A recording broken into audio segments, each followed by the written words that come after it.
Those committees.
Welcome back, Ms. Lynch. Hope you're ready to continue. Thank you, Senator. Okay, and according to the seniority arrangements that we're doing, Senator Cruz of Texas is next. Thank you, Mr. Chairman. Good afternoon, Ms. Lynch. Good afternoon, Senator. And congratulations on your nomination. Congratulations to your family, who I know are justifiably proud of you for being nominated to this. Thank you, sir. You know, I'll note a number of my friends and colleagues who practice law in New York have reached out to me with words of praise for you, describing your tenure as U.S. Attorney there as that of a no-nonsense prosecutor and as a U.S. Attorney who honored and respected the law. And so for that, I congratulate you. You began your remarks by describing how, with new attorneys in your office, you remind them that they take an oath, not to the Attorney General, but to the Constitution. That same thing is true for the Attorney General of the United States. And I have long expressed my very deep concerns with the conduct of the current Attorney General, Eric Holder. The Attorney General has a long and distinguished history, a bipartisan history, of being willing to stand up to the presidents who appointed them. Attorneys General in both parties have demonstrated fidelity to law and to the Constitution, even when it meant telling the president of their own party no.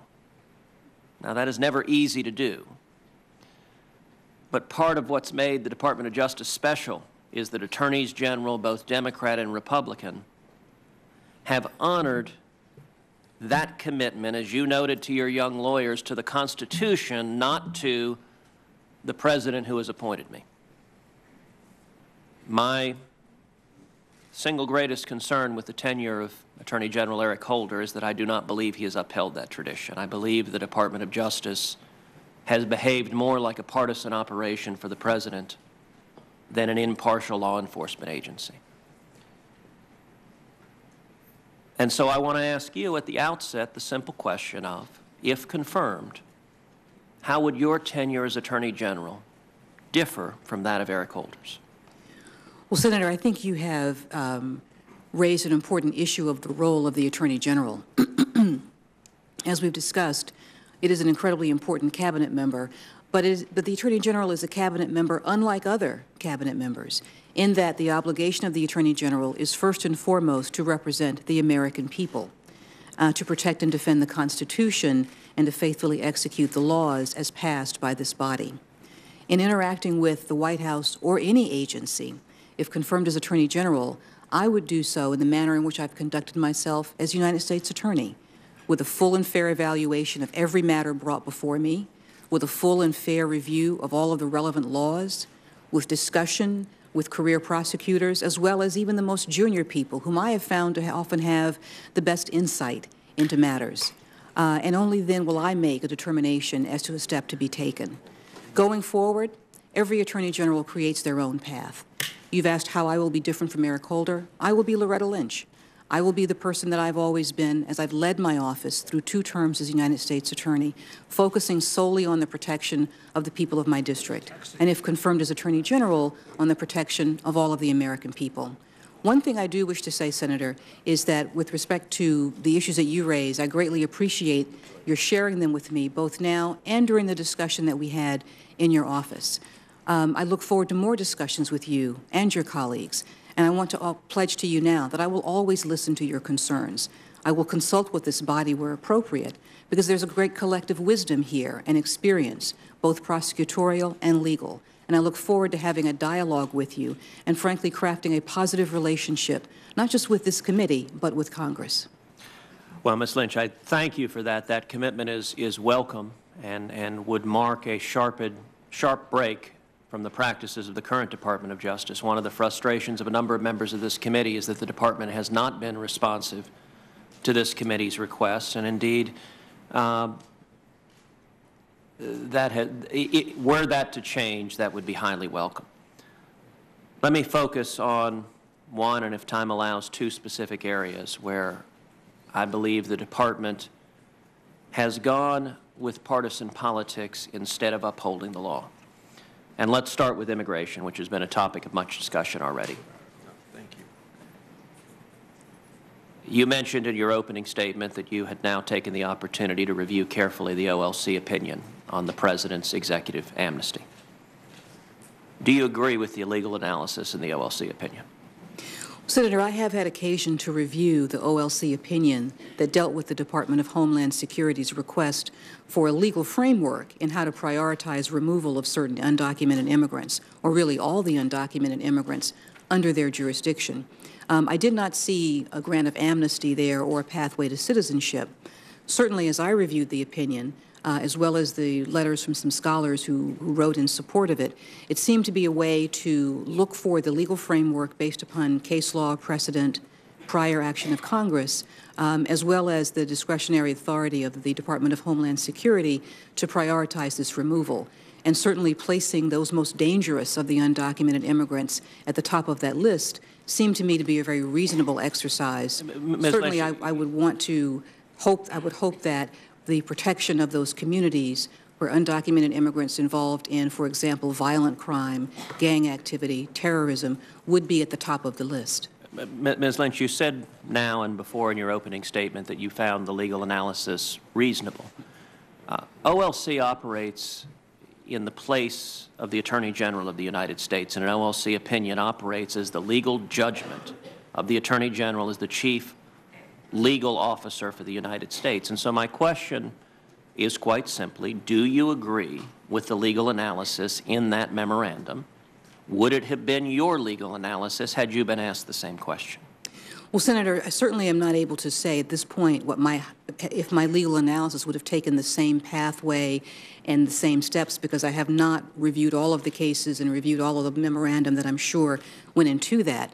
But what I can say is that, again, as the opinion seeks to talk about the exercise of executive discretion, it seemed to be looking at precedent, actions of Congress, as well as the immigration laws, to see if there was a legal framework for the requested actions. And what I noted was that for some of the actions, the Office of Legal Counsel found that there was a legal framework for some of the actions that the Department of Homeland Security wanted to set in place. But for some of the requested actions, the Office of Legal Counsel found that there was not the appropriate legal framework for some of those actions, and instead, my understanding is advised the Department of Homeland Security that they should not proceed along certain ways. And my understanding is that that advice was taken. So I do believe that the Office of Legal Counsel has the important obligation to look at the law, look at the facts, look at the action that is being brought before it, and say where there is an appropriate legal framework as well as where there is not an appropriate legal framework. Ms. Lynch, I would note that I've twice asked you if you agree with the analysis, and you are a very talented lawyer, and so I suspect it is not an accident that twice you have not answered that question. You have described what OLC did, but have not given a simple answer. Do you agree with that analysis or not? Senator, I've told you that I did find the analysis to be reasonable. I did find it to recognize the issues, and it did seem to provide a reasonable basis. Well, in 2011, before the last election, President Obama said, quote, "With respect to the notion that I can just suspend deportations through executive order, that's just not the case, because there are laws in the books that Congress has passed." Now, do you agree with what President Obama said in 2011? Senator, I don't know what legal opinion he was relying on at the time. Certainly the subsequent legal opinion talks about the temporary deferral of deportation in a way that does provide a legal framework for it. But I don't know if the President was speaking of this exact same issue or not. I simply couldn't provide a legal opinion about the President's comments at this time. Now, the executive action, in my view, the OLC opinion has no legal basis whatsoever. It hinges upon the notion of prosecutorial discretion, and you rightly described how any prosecutor will prioritize some cases over others, for example, focusing on more violent criminals. In your office as U.S. Attorney, you certainly exercise prosecutorial discretion. Was it your practice for any category of crimes to suggest to those who may have violated the criminal laws that they can come into your office and seek a written authorization exonerating them of their past crimes and authorizing them to continue carrying out crimes for a large categorical group of offenders? Senator, we would not have that type of direct dealing with offenders. They would come to our attention as part of an investigation or part of an issue where they would already be under suspicion of some sort of wrongdoing. So we would not have that type of discussion with someone who might be represented or might have other rights. We would not have that type of discussion with someone. So that's not anything you ever did? Yeah. No, we do have priorities within my office. We do have guidelines within my office. Those are shared with our law enforcement colleagues. We also share them with many of our state and local colleagues as we discuss where to best place certain types of cases. Senator, thank you very much, and we will continue thank you, later on. Cruz. Senator Franken now. Thank you, Mr. Chairman, and congratulations on being the chairman. Thank you. I'm glad to be chairman. I can tell you that. I know you are. Ms. Lynch, congratulations on your nomination. Thank you, Senator. It was great meeting with you. Your reputation for smart and tough preceded you, and you didn't disappoint in our meeting. And thank you for the wide-ranging conversation. How was lunch? Excellent. Thank you, sir. Yeah. You enjoyed lunch? Yes, sir. Good. I wanted to, I discussed a couple things, or a number of things when you were in my office, and I want to bring them up again and talk about them. One is just our prison system. We have I'm sorry. Our prison system. I want to talk about our prison system. The United States has 5% of the world's population, 25% of the prison population. I think one of the biggest problems is that we've used our criminal justice system as a substitute for a well-functioning mental health system. And we have a lot of people in prison, in jails in this country, who probably shouldn't be there, and it's not serving anybody any purpose. We have young people and others with mental illness who are in solitary confinement, and it just makes their mental health worse. And so what I want to do to address that is something called the Justice and Mental Health Collaboration Act. It's a reauthorization of my OTCRA, which is the Mentally Ill Offender Treatment and Rehabilitation Act, which has been very bipartisan in the past, and this should be bipartisan. In fact, it is bipartisan. It's been carried by a Republican in the House. And I just want to ask you for your support as we go forward in making sure that our criminal justice system isn't not just wasting money, but wasting lives, and that that you will work together with me on that. Senator, I look forward to working together with you on that as well as other important issues. I think you've highlighted one of the most important developments in criminal justice research and literature has been the ongoing research that has been done into the root causes of so much of our criminal activity.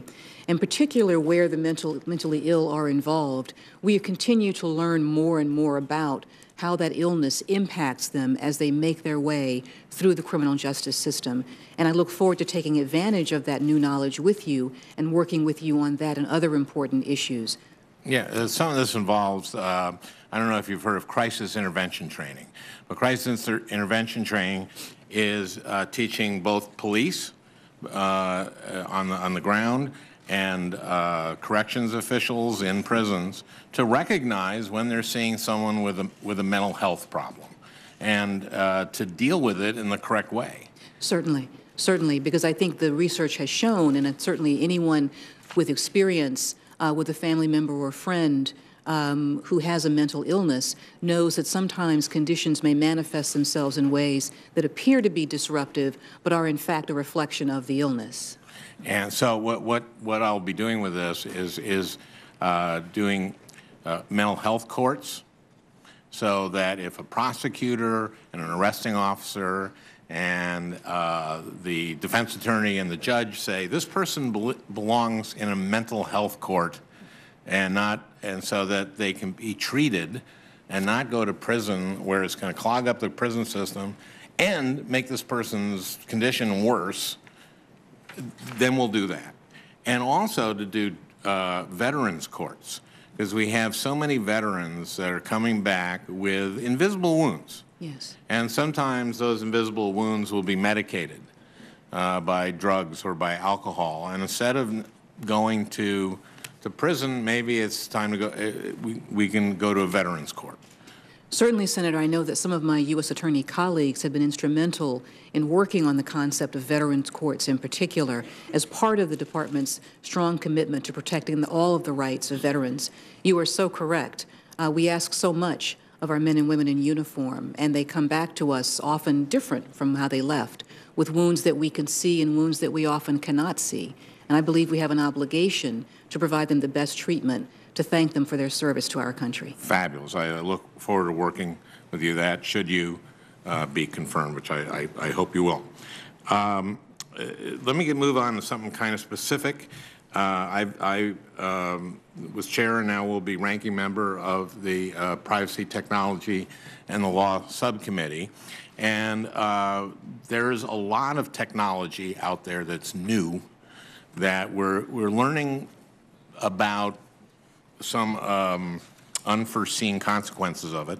There's a thing called stalking apps. I don't know if you know about it. We discussed this. And incredible, when I first did location privacy subcommittee hearing, my first hearing, I got some testimony from the Minnesota Coalition for Battered Women. And they told us a story about a woman who had an abusive partner, and she went to a county building in, it was in St. Louis County in northern Minnesota, and while she was there, on her phone, she got a text from her abuser, "Why are you in the county building? Are you going to the domestic violence place?" Well, it scared her so much they took her to the courthouse to get to file an order against them. While she's there, she gets it from him saying, "Why are you at the courthouse? Are you getting a restraining order against me?" It's terrified her. And it turns out, we've had testimony on this, this is very common. Now, DOJ does have the authority under existing wiretap laws to prosecute creator of apps that allow stalkers to listen to their victims' phone calls, intercept text messages, or otherwise intercept content from victims' phones. And DOJ has prosecuted one app developer who created an app to do this thing, and I'd ask that you continue to do that. But looking ahead, would you work with me? I have a bill to stop these things, to stop the marketing, the manufacture of stalking apps. So, and also would ask the DOJ keep data on this, because the last real data we have on this is like from 2006, when I don't know how much you keep up with technology, but since then, a lot more people have these smartphones, and this is a real problem. Senator, I think you've outlined a very important issue as it relates to the victims of domestic violence or anyone who fears that someone that they thought was close to them might turn on them instead. And certainly I look forward to working with you and keeping you apprised not only of the department's efforts in the continued prosecution of these matters, but to look at the statute with you and provide whatever assistance we can. Thank you. Look forward to that as well. One last thing, I have about 2 minutes. I am very concerned about the telecommunications industry consolidating, and I'm specifically concerned about Comcast's proposed acquisition of Time Warner Cable. This is the largest cable provider and the second largest cable provider. It is the largest broadband internet provider, and the third largest broadband internet provider. To me, this is just too big, and they would have unprecedented power in the telecommunications industry. There's been a lot of comment on this, including my comment on this to the Antitrust Division. Will you commit to reviewing the serious concerns about the proposed Comcast Time Warner deal that I and so many others have raised, and just do all that you can to ensure that the Antitrust Division is empowered to stand up to telecommunications giants like Comcast, if that's what it deems necessary? Certainly, Senator, the Antitrust Division plays an extremely important role in keeping our markets competitive and open for everyone. And I look forward to learning more about this case, to reviewing those issues, and to working with you to make sure that all of the concerns about this are brought to our attention so that they can be dealt with by the Antitrust Division as we move forward.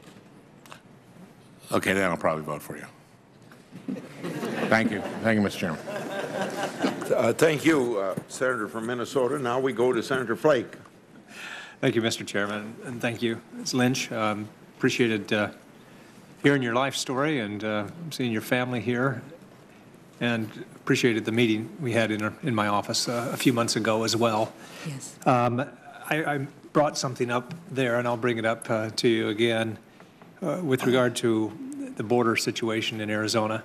We have had obviously ongoing problems on the border. We share such a large border with Mexico, but there have been some considerable successes, and one of the successes over the past several years has been in the so-called Yuma sector, where we have seen apprehensions go from about 140,000 in fiscal year 2005 to about 6,000 last year. And so considerable success. That contrasts with the Tucson sector, which has seen a drop. I think because of the economy, we've seen a drop anyway, but not nearly as significant. In fact, there were about 87,000 apprehensions in the Tucson sector. One of the things that I think just about everybody attributes the success in the Yuma sector to is something called Operation Streamline, and it allows so-called consequences program to be implemented, where first-time crossers are met with consequences, and it's pointed to by certainly law enforcement organizations in Yuma and along that sector, and just about everyone else recognizes it's been successful. The problem is just last year, it looks like DOJ has said that they're no longer going to implement parts of that, and that first-time offenders, unless there's some other circumstance, they will not be prosecuted. What are the specifics of this new policy, as you understand it, with Operation Streamline? Certainly, U.S. Senator, I've had the opportunity to know somewhat about this matter from my discussions with my colleagues, the U.S. attorneys, not just along the Arizona border, but also in Texas and California. And they work hard every day to keep our borders safe and essentially to protect the people in their districts, but also to deal with this ever-growing problem. And I believe that again, I'm not familiar with the current status of Operation Streamline, but as it relates to first-time prosecutions of individuals, individuals are still being prosecuted. And to the extent that a first-time crosser would not be prosecuted, they still would be subject to just pure removal without there being a criminal case involved. And I believe that the issues in managing the program have had a great deal to do with resources, particularly with the budget constraints that offices have found themselves under in recent years.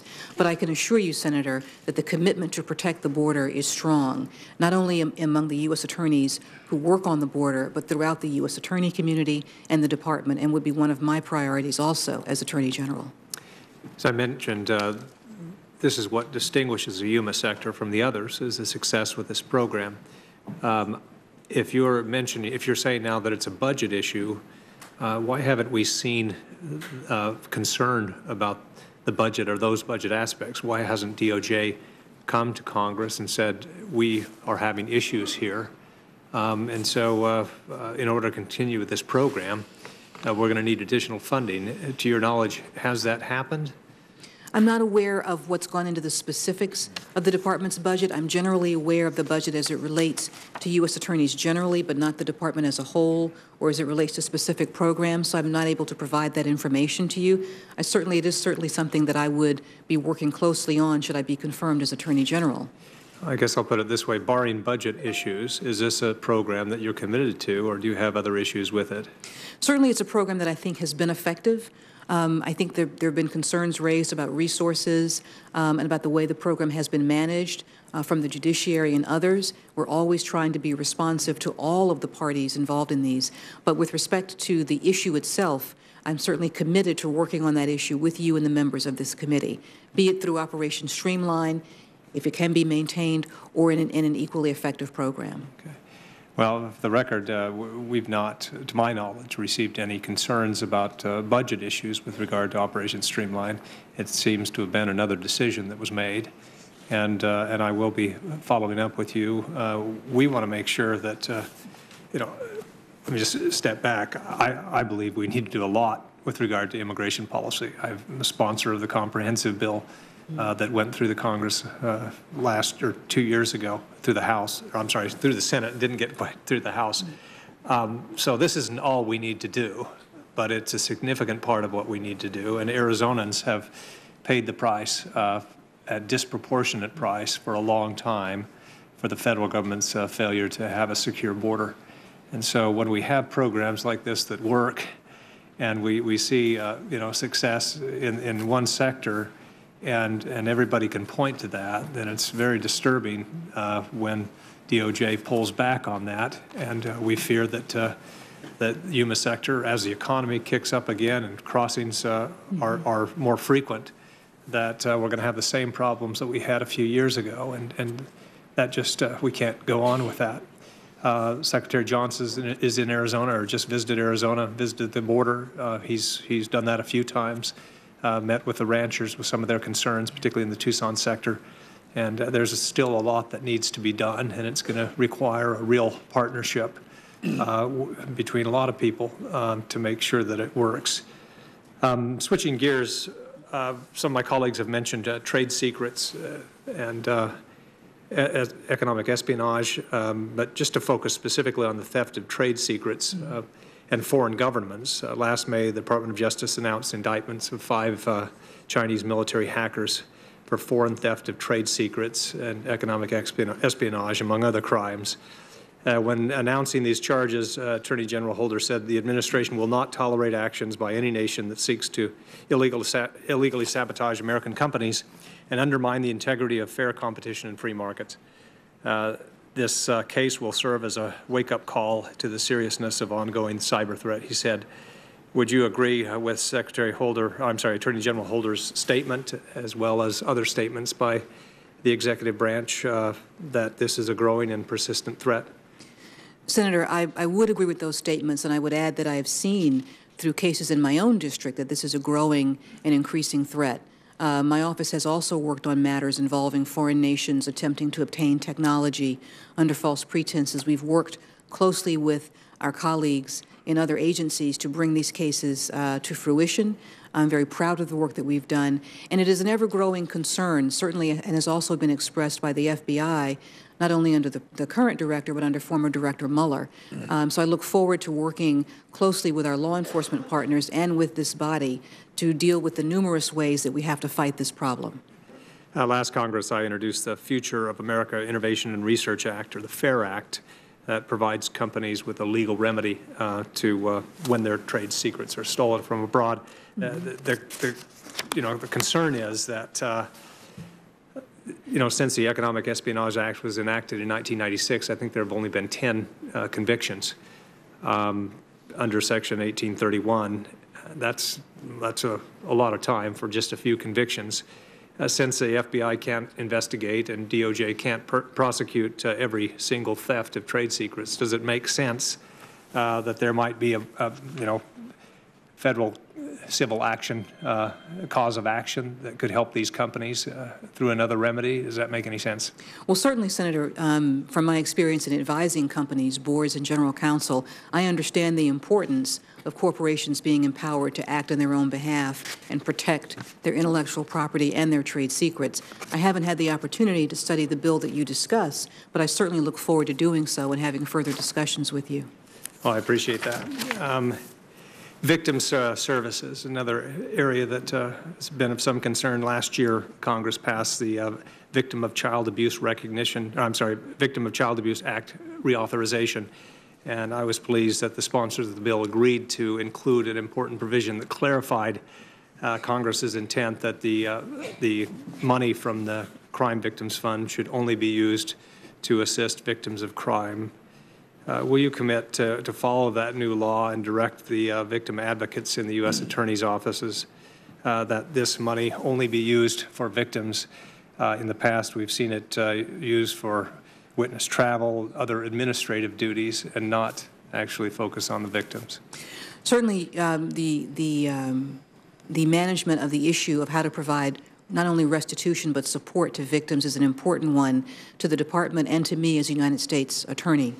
And I think that we'd have to work to implement the law that you have discussed. My understanding is that it is being implemented, certainly that guidance has gone out to ensure that the victim advocates and offices are being appropriately focused. I know in my own office we have victim advocates who work closely with the victims of crimes, families who've suffered incredible loss, and provide great support to them.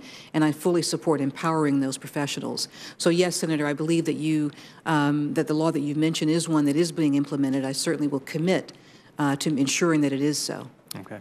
Thank you. And should you be confirmed, I look forward to working with you. Thank you, sir. Next person is Senator Blumenthal, and when Senator Coons comes back, obviously we skipped over him. I'll call on him as the next Democrat. Thank you, Mr. Chairman, and thank you for your courtesy and thoughtfulness in the way that you've conducted this hearing, and I'm proud to serve under you as chairman. Thank you. And thank you, U.S. Attorney Lynch, for being here today, and also for having your family. Welcome to your husband, Stephen, and your dad, Lorenzo, the two most common words I think that have been used to describe you are smart and tough. And I can see from your dad, and I'm sure it's true of your mom, that you come by those qualities honestly. Yes. In the best sense of the word, sir. And you should be very proud of your daughter. Your testimony has been among the most accomplished and impressive that I've seen as a member of this committee, and I'm sure you've done yourself a lot of good today. Not that you necessarily needed it, but thank you for your very forthright and erudite answers. I want to begin by focusing on human trafficking. You have a great record on human trafficking. I count 10 major prosecutions that you've done while United States Attorney, focusing particularly on targeted sex trafficking while also pursuing labor trafficking. And in a case that you brought against the 7-Eleven franchisees, you stated publicly that the defendants were running a modern-day plantation system, and the system looked a lot like modern-day slavery. You brought the case relying on statutes relating to immigration enforcement and identity theft and wire fraud, not on the statutes that specifically focus on criminalizing human trafficking. I wonder whether you could relate to us whether you think those statutes need to be strengthened, if you couldn't, in a sense, rely on them to bring those cases based on human trafficking, whether we should perhaps strengthen them. And in particular, the Trafficking Victims Protection Act of 2000 provided mandatory restitution for trafficking victims, a provision that is unfortunately more unenforced than enforced, in fact, rarely enforced, I think, to provide for restitution. A recent study by the Human Trafficking Pro Bono Legal Center took a look at how this requirement works in practice, and they found that only about 36.6% of the cases did prosecutors bother to request restitution. So my question is really twofold. Number one, do the statutes need to be strengthened? And number two, can you and would you do more to make sure that restitution is provided to the victims of human trafficking? Certainly, Senator. The issue of restitution for the victims of human trafficking is an important one, particularly as we do increase the number of cases that we bring. Certainly, sometimes there are situations where a court may not impose restitution because the funds are not there or for other legal reasons. But where we can, we always do seek a restitution order for the victims. We, in particular, have worked with other governments to provide them information where we have found, for example, that certain small cities in Mexico have been a prime source of those who would traffic women into the United States, into the Eastern District of New York. We have worked with the Mexican government to provide them information so that they could possibly effect seizures that we could not under our particular asset forfeiture laws. So it's a very, very important issue to me as United States Attorney, and should I be confirmed as Attorney General, would be one that I would look forward to working with you on to make sure that all of the laws involving victim protection are as strong as possible. With respect to the 7-Eleven case, we did not have the evidence that the workers had been moved across state lines to effectuate the crime, and so therefore we would not have been able to use the trafficking laws per se. But as with that case, with every case, we look at the relevant facts and the laws and bring the strongest case that we can. And certainly where we have seen numerous incidences of children and women being trafficked from within the United States, sometimes even simply just crossing one state border, as well as from overseas, we've never hesitated to act. And should I become Attorney General, it will be one of my priorities. I would welcome that priority very much as the co-chairman of the Human Trafficking Caucus in the Senate. It's a very bipartisan one. The co-chairman is Senator Rob Portman of Ohio, so I look forward to working with you on it. Let me ask you, and first of all, welcome your comments about the invisible wounds of war. Thank you to your uncles and cousins for their service in Vietnam. Yes. And to your brother for his service as a Navy SEAL. I say that as a dad of a Marine Corps reserve veteran who served in Afghanistan and another son who is currently in the Navy. And I would hope that you will continue to focus on those issues relating to post-traumatic stress and traumatic brain injury, as they may be a cause of certain kinds of conduct that may be unwelcome, may even be criminal, because what we found is that a better understanding of those invisible wounds of war and the inner demons that many of our veterans bring back with them can lead to more thoughtful and humane treatment through our criminal justice system. I want to ask you finally, in the time that I have, about one of the criticisms that has been made of the Department of Justice in its allegedly too lenient treatment of certain corporate defendants as being too big to jail, so to speak. In remarks that you made after the Department of Justice entered into a settlement with HSBC for money laundering, I'm sure you recall it, you said that the settlement had deterred that company, but you weren't sure that it would deter other companies. So my question is whether more can be done to more aggressively prosecute white-collar crime, corporate crime, to dispel at least the widespread impression or perception that perhaps the Department of Justice has been too lenient. And in particular, would you work with me on a bill that I've offered that would make certain corporate officers criminally liable if they are aware of significant, potentially deadly risks to workers, workplace safety problems, and fail to act or make it public? So this bill is called Hide No Harm. It's a bill that's designed to protect workers on their jobs, and it focuses on that part of the potential wrongdoing that may be committed by corporate officers. But also, again, a two-part question, would you consider pursuing more aggressively criminal laws that may be applied to corporate officers who are involved in malfeasance or violations of federal criminal laws generally? Certainly, Senator. When it comes to white-collar crime or any kind of crime, as a career prosecutor and as U.S. Attorney, I've been very aggressive in pursuing those types of cases. With respect to, should I become confirmed as Attorney General, I would continue that and direct that the Department of Justice continue its focus on examining the facts of every case, following the law wherever it took us. At the outset, no individual is too big to jail, and no one is above the law. There are certain situations where we may come to a different resolution or may decide that a civil resolution is appropriate, but that is only after a full and fair analysis of all of the facts and the law and the relevant burdens under the criminal justice system or the civil system. But that being said, Senator, I believe if you look at the record of the Eastern District of New York, we have prosecuted a number of corporate officers for insider trading with respect to the Brooks case and corporate malfeasance in other cases, as well as for violations of the FCPA. We have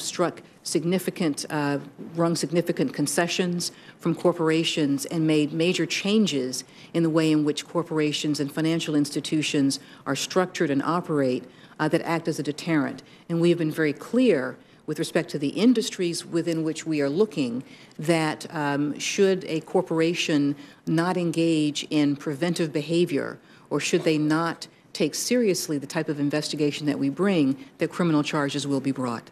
Thank you. And I know of your very aggressive and distinguished record in this area, and it's one of the reasons why I strongly support you, and I look forward to voting for you and working with you on all of these topics, and also reform of the Foreign Intelligence Surveillance Court. Yes. As you know, I've advocated a public advocate to defend and advocate constitutional liberties in the course of this secret proceeding, the Foreign Intelligence Surveillance Court.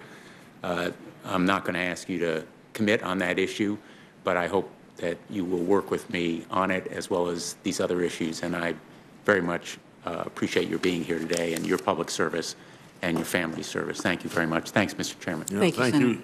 Thank you, Senator Blumenthal. Now I go to Senator Vitter. Thank you, Mr. Chairman, and thank you, Madam U.S. Attorney. And thank you for the meeting in my office. As I told you at the time, I was pretty disappointed and frustrated because you didn't respond directly to any of my big topics, and you said you'd look into these matters and consider them. And as I promised, I restated the big questions in writing, and I was further disappointed when yesterday I got a letter saying there would be no response to that. But maybe the third time is a charm for me asking them, so we'll try here. As I told you in my office, like many citizens and members of the Senate, I have a huge concern regarding what I think is the President's illegal, unconstitutional executive amnesty. And I have a huge concern of the fact that you think it is within the law, and we were talking about that. So I'm going to put up what is the central statutory argument that the President's lawyers point to in terms of his allegedly having authority for this executive amnesty. And it talks about granting parole only on a case-by-case basis. So I guess one of my key questions, which we talked about in my office, is do you really think his granting this amnesty, this new status to about 5 million illegal aliens is acting on a case-by-case basis as mandated by the statute? Senator, I greatly appreciate the question as well as the opportunity that we had to discuss the matters in your office. With respect again to my review of the opinion supporting the Department of Homeland Security's request for a legal basis for taking certain actions and prioritizing removal, as indicated, I did find it to be reasonable that we would prioritize removal of the most dangerous undocumented immigrants with our limited resources, particularly those who were involved in violent crime, terrorism, recent crossers, those with criminal records. That seemed to me to be acting in the interest of public safety and appropriate. With respect to other individuals who may not be as high on that priority list, my understanding is that that is a status that they will have for a brief period of time. And certainly as you look at the issue of executive discretion or prosecutorial discretion, you always want to have the ability to still look at individuals and make a determination as to whether or not they should be in that lower priority. And Ms. I didn't Lynch, see anything as in we the talked about in my office, though, his action goes well beyond setting prosecutorial priorities, doesn't it? Apart from that, he goes further in granting this broad category of folks a certain status for 3 years at a time, and then he takes another affirmative step in giving them a work permit. So those two steps are going beyond setting priorities for prosecution, are they not? Well, certainly, Senator, as relates to how the Department of Homeland Security manages the removal process for those in the low priority category, however they may be determined to be. Again, I'm not aware if those regulations have been set forth yet, so I can't comment on how they'll be implemented. Does his plan go beyond setting priorities for prosecution or not? Doesn't it, in fact, go beyond that by granting these folks a parole status and giving them a work permit? Isn't that something additional to simply setting internal priorities for prosecution of these cases? Well, Senator, just one minor point at the outset. I believe that the Department of Homeland Security's action refers to removal and not necessarily prosecution. Certainly with respect to prosecution, there is still robust prosecution under the immigration laws, and in my own district, they are a tool that I use quite frequently. With respect also to what would happen to those individuals who would be in a lower priority status, for lack of a better word, again, I'm not sure how the department will go about implementing that. My understanding is that the issue was there a legal framework for establishing such a program? And the opinion indicated that there was.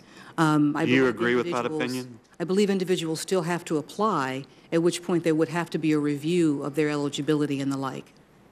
fundamentally, do you agree with the legal opinion we're talking about? I thought that the opinion was reasonable. I also thought that it made distinctions. Again, going terms back of- to that legal opinion, this, put that back up, this is a key element of it. So do you think that action that's applying to about 5 million illegal aliens is operating on a case-by-case basis? Senator, again, I'm not familiar with how the Department of Homeland Security will be actually implementing the orders that it will be reviewing and the applications that it will be reviewing. So I'm not able to provide you with the specifics. But you've read the orders. Do you think that lays out a system that is operated on a case-by-case basis? With respect to my review of the Legal Office of Legal Counsel opinion, it did provide a reasonable basis both for the removal and for the prioritization of certain people as it came to removal. When it came to the issue of whether or not there could be a program for deferral, it seemed to refer to legal precedent, to the statute itself, and to actions by this body, among others. So it certainly seemed to provide a legal framework for that. And I believe also what I thought was noteworthy was that with respect to the opinion, some of the requested actions by the Department of Homeland Security, the Office of Legal Counsel found did not have the appropriate legal framework that would have made them something that could be carried out under the current legal system. And so the advice was not to go forward with certain Okay, well, I'll of take it as a yes, that this is operating on a case-by-case basis, and I just think that's really a clear, obvious stretch to say that this action that's going to affect 5 million people is following the law on a case-by-case basis. The law also says, in fact, this same specific citation, it says this decision on a case-by-case basis has to be made by the Attorney General. Now, is it your understanding under the President's plan that if you're the Attorney General, you're going to be in the middle of that process making those decisions? Well, Senator, I'm not aware of the regulatory framework and the rules that have come out around this statute as to how that authority is either delegated or exercised. So I'm not able to give you an exact answer right now as to how that would specifically be implemented. I've read the plan, and the plan as I read it is for all of that to be done in the Department of Homeland Security. So my question would be, what is the statutory basis to allow that when under the statute, not some order, not some legal opinion, the statute, the law, word by word, it says the Attorney General is in the middle of that decision on a case-by-case basis? So again, Senator, as presented to me by you today, and thank you for that information, again, I'm not familiar with the ways in which that particular authority has been exercised by the Attorney General, whether it has been delegated or how it is shared with the Department of Homeland Security. So I'm not able to provide you with the specifics at this point as to how I would exercise that authority. Well, again, I'll have to be following up for the 4th time, but that'll be a central question. The plan is not for the Attorney General to be in the middle of this at all. The statute says that the Attorney General is. Why aren't we following the statute? Let me go to another case that goes to following the law, which Senator Hatch brought up earlier, which is your comments regarding the Department of Justice's initiative, Smart on Crime initiative. Now, as I read it and based on what I know, this is just a way to clearly ignore mandatory minimums. I mean, there are crimes that have mandatory minimums. We can have a good debate about whether those should be lowered in some cases or not, but they are what they are. They're in the statute. So why aren't we following the statute with regard to crimes with mandatory minimums? Well, Senator, with respect to the enforcement of the narcotics laws that contain those mandatory minimums, laws which I have had occasion to use on numerous occasions as an assistant U.S. attorney, as a career prosecutor, and as U.S. attorney, those laws are being followed, not just by my office, but throughout the U.S. attorney community. The issue with Smart on Crime, as well as by a number of offices who have sought to prioritize how to handle those cases in an era of limited resources, is focused on when is it best to use the mandatory minimums and when do we not necessarily have to use them. But every office still retains and, in fact, exercises the discretion to impose a mandatory minimum sentence should someone who may not on the face of the policy fall into that category, but upon review of the case clearly does. So and that has and is being done. When is it best to use the mandatory minimums? So the mandatory minimums aren't mandatory. When you get done with that answer, then I'll call on Senator Coons. Sure. Go ahead. Senator, with respect to the narcotics policy, certainly as we handle these cases in the Eastern District of New York, we rely heavily on the mandatory minimum statutes when dealing with numerous drug kingpins that we have built significant trafficking cases against, many of whom have been extradited from foreign countries or have been operating within our district. My fellow U.S. attorneys use the mandatory minimum statutes in a similar way. We all look, however, at the nature of the crime problem in our district and the nature of the narcotics problem in particular in our district. And a case that may require a mandatory minimum in my district may not occur in another part of the country. Another part of the country may have a different type of narcotics problem and would have a different population of defendants than you would find in Brooklyn subject to the mandatory minimum statutes. But they are still being utilized, Senator. But, Mr. Chairman, just in closing, I just observed that, I mean, that is taking all meaning out of the word mandatory. It's replacing your and your colleagues' judgment for the judgment of folks who wrote the law, and that's what this whole discussion and debate is about. Thank you.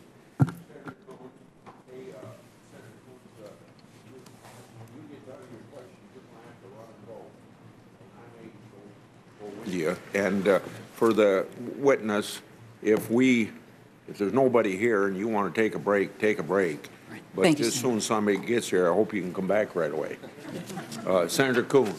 Thank you, Chairman Grassley. Ms. Lynch, congratulations on your historic nomination and your very fine conduct in this hearing today. The Attorney General of the United States is one of the most important offices for which this committee has oversight responsibility and consent responsibility. And the current Attorney General, Eric Holder, has served in that office with distinction under very trying circumstances. For better or worse, the Attorney General often serves as a lightning rod for those in this body with complaints about the administration. And I think it takes special mettle to deal with that kind of constant incoming fire while remaining composed and focused on a constructive and forward-looking agenda. I'm interested in hearing from you about how you plan to carry forward progress on some of the issues that the Department of Justice faces with respect to privacy, collaboration with state and local law enforcement, IP protection, and important civil rights issues such as sentencing reform, voting rights, and racial profiling. As successful as Attorney General Holder has been, there remains important progress to make in just 2 years in this administration to make it. First, if I could, about state and local law enforcement. Given my previous experience, I'm thrilled that someone with your seasoned and senior experience in law enforcement has been nominated for this position. I serve as co-chair with Senator Roy Blunt of the Senate Law Enforcement Caucus, and the Department of Justice plays a central role in supporting state and local law enforcement. Can you just comment for me, if confirmed, on the importance you would place on the partnership between federal, state, and local law enforcement, including such programs as the Bulletproof Vest program, the Justice Reinvestment Initiative, the Violence Reduction Network, which is particularly important to me, and information sharing. And then second, Senator Flake asked about this previously, but could you just talk about the Victims of Child Abuse Act programs and comment on what experiences you've had with child advocacy centers and how they function as one of the partnership undertakings between federal, state, and local law enforcement?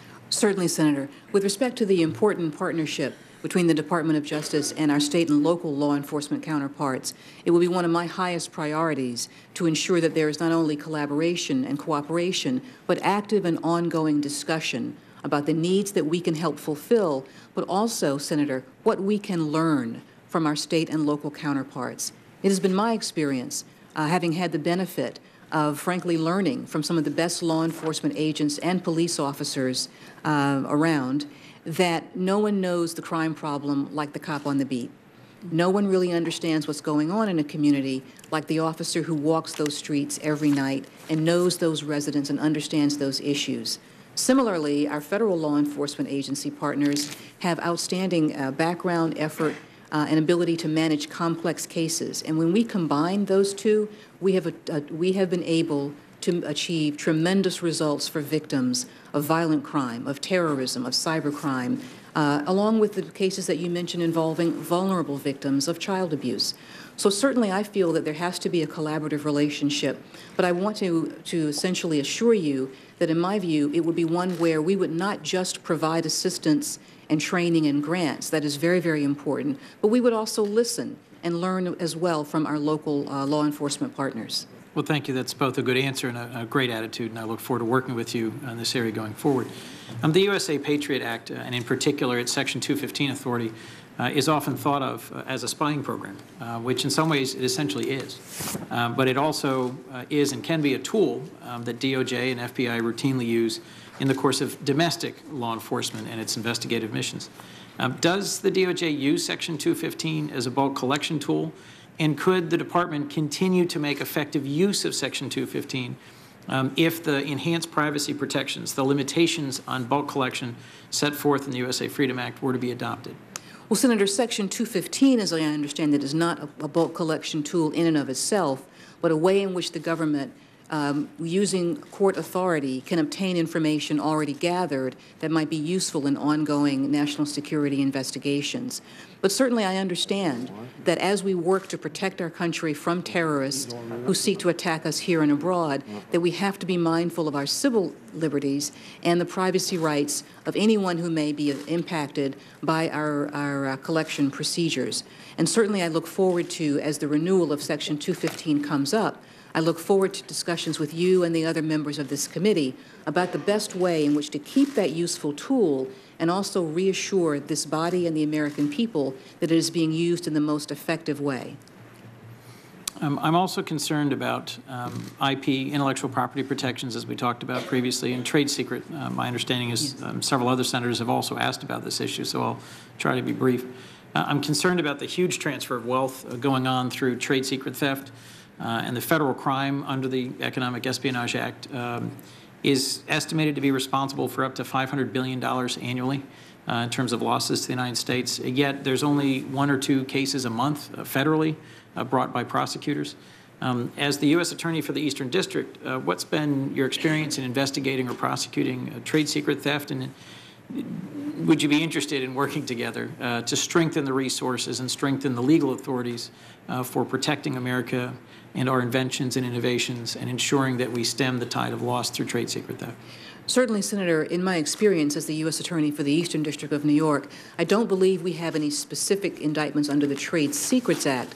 We do, however, have a number of cases where we have intercepted foreign actors trying to obtain U.S. information, and we have prosecuted them under other statutes. So we deal with very, very similar issues. I will note that these cases tend to be complex and long-term. They do require an investment of resources, the devotion of time on the part of prosecutors, but also technological resources on the part of our law enforcement agencies.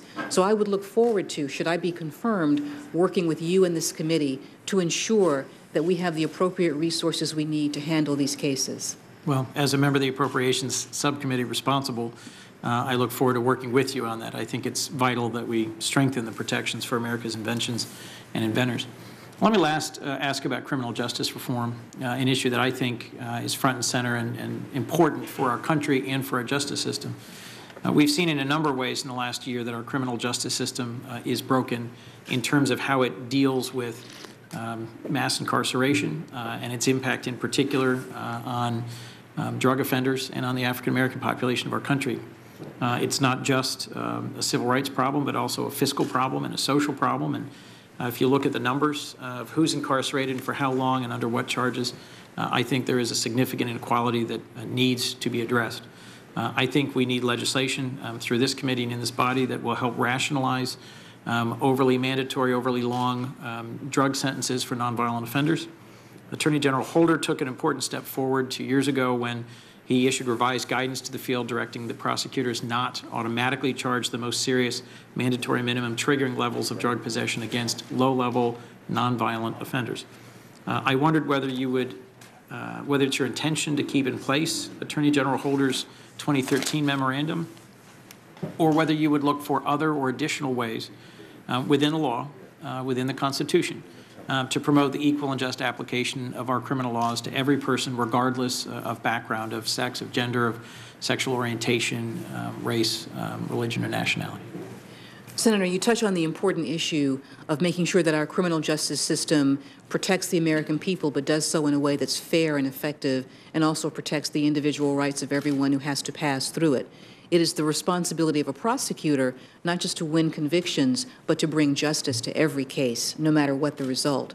Certainly, with respect to Smart on Crime, I've found it similar to many ways in which my own district has had to manage an ever-increasing problem of narcotics prosecutions of low-level offenders and work with an ever-growing docket of larger narcotics cases also. And I found it to be a reasonable approach to do so, and look forward to continuing that particular initiative. But I also look forward to further discussions with you and your colleagues on these issues as to how we can ensure that our criminal justice system is effective and yet also protects the people who have to go through it. That is the dual responsibility of the prosecutor. It's one that I've taken seriously all of my professional career, and should I be confirmed as Attorney General, I look forward to working with you as we explore that issue together.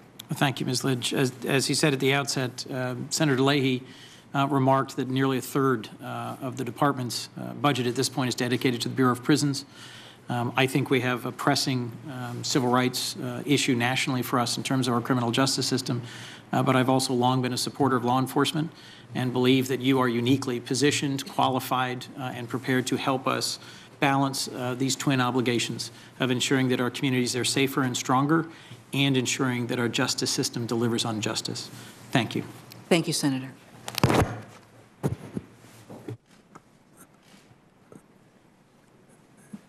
U.S. Attorney, this is David Perdue. We met the other day. Yes. I'm a senator from Georgia. Yes, thank you for your time. I want to thank you for your perseverance and patience with us today. I hope it wasn't anything I said that cleared the room for you. I hope you're doing well. I hope it wasn't anything I said. Well, thank you so much for, again, your perseverance. I just want to join my colleagues and welcome you before the Judiciary Committee, and also thank you for your years of public service. As we talked the other day, I am very impressed with your career and want to thank you for upholding the law in your career. I congratulate you on this nomination. You spoke about this morning your oath and the required commitment to the Constitution. I applaud that. You've demonstrated that in your career. You were just talking about mandatory minimums, if I'm correct. I just have a quick question. Relative to a case that you had in your jurisdiction recently, I want to ask about a defendant who was convicted by your office in the late 1990s. His name was Francois Holloway, I believe. I hope you remember him. There was a lot of press coverage on this case during your current tenure as U.S. Attorney. In 1995, Mr. Holloway rejected a 10-year plea and was convicted after a trial on 3 counts of armed carjacking and possessing a gun during a violent crime. Those offenses subjected him to consecutive mandatory minimum sentences, and he received a total of, I think, 57 years. In 2013, Judge Gleason, the district judge in Brooklyn, who sentenced Mr. Holloway, began what the New York Times called a campaign on Mr. Holloway's behalf and wrote to you asking that you consent to an order vacating 2 of Mr. Holloway's convictions for armed carjacking. No one argued that Holloway was innocent or that he was wrongfully convicted or that his sentence was unlawful. No one claimed that there was a problem with the trial. All of Mr. Holloway's appeals were rejected. The case went to the Supreme Court, which upheld the convictions. In fact, everyone agreed that the sentence he received was lawful under Title 18 of the sentencing guidelines. Judge Gleason didn't agree with the sentence the law required him to impose and was asking you to help him do it. In February 2013, to your credit, you refused to vacate the carjacking convictions.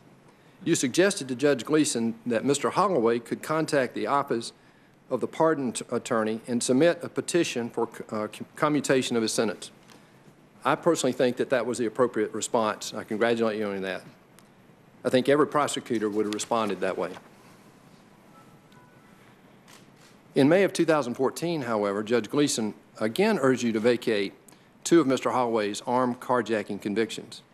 He said your suggestion that Mr. Holloway seek clemency was not a realistic avenue of relief because the fact that Holloway committed crimes of violence will disqualify him. The judge was definitely a passionate advocate for this defendant. This time, however, you backed down. You consented to the judge's order to vacate the carjacking convictions. I want to note that he was a violent offender, along with an accomplice, stole 3 cars at gunpoint. You know, as the top law enforcement officer, I have a couple of questions relative to that case and your perspective 10 years Attorney General. My first question is, what caused you to change your earlier position in that case? Senator, with respect to the Holloway case, it was a matter that had been of longstanding, it was a longstanding case from the office. It did predate my tenure, my first time as U.S. Attorney, my second time, but not my first time as U.S. Attorney, I should say. And it was a case in which it was the defendant who had made a motion to allow the judge to revisit his sentence. So there was, in fact, a judicial proceeding before the court at that time, and the court wanted us to take a second look at it. We did consider it numerous times. Ultimately, the matter was before the court, and while the judge indicated he would like to have the opportunity to review that, our view was that we had to look at the case consistent with many of the initiatives that were being put in place now by the Department of Justice, certainly with respect to clemency and with respect to how we look at offenders who have served a significant time and whether or not they would be eligible for that. Of note to me, as I reviewed the matter, was that Mr. Holloway was the second person in that carjacking incident and, in fact, was not the individual with the gun, but was, of course, legally liable for that. And while he received the sentence of 57 years, the, shall we say, the main actor in that received a sentence shortly under 2 years. So there was an incredible disparity in the sentence there. But the real issue for us was there a legal proceeding in place? And there was.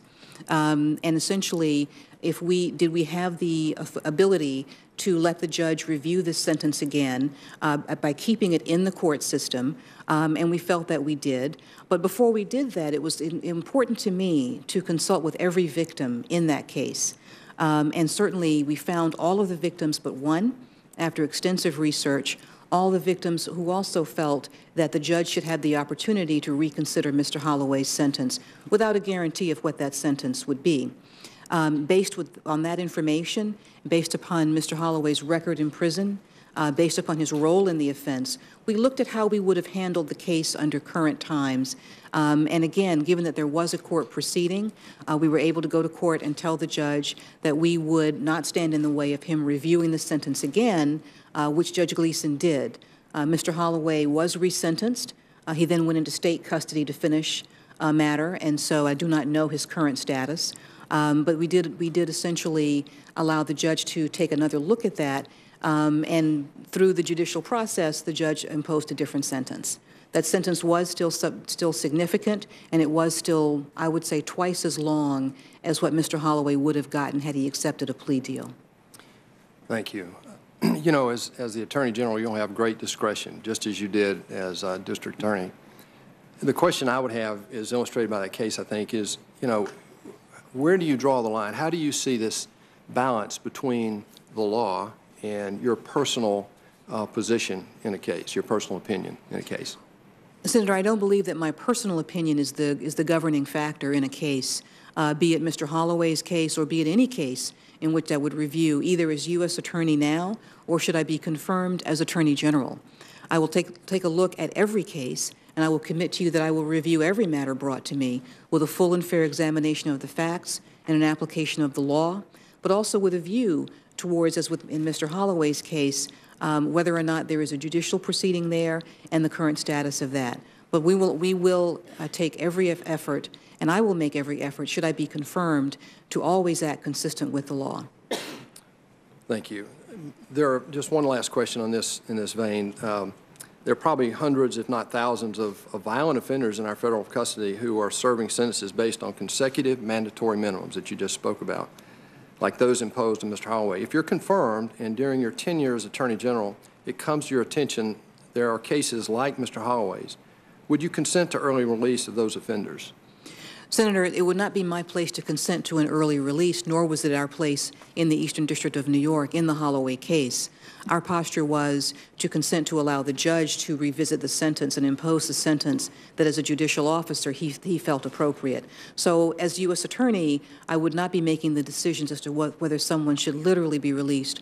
Should I be confirmed as Attorney General, I would not be making those decisions either, except as people go through the clemency process or the pardon office, and those matters come under review by the Department of Justice. We would then apply our best judgment to the situation, but ultimately the ultimate decision on release would not be made, I believe, by me.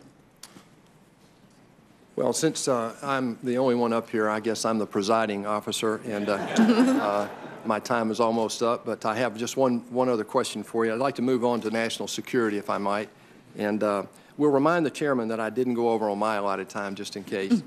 The DOJ announced last week that 2 Yemeni nationals charged with conspiring to murder American citizens abroad and providing material support to al-Qaeda will be prosecuted by your office in the Eastern District of New York.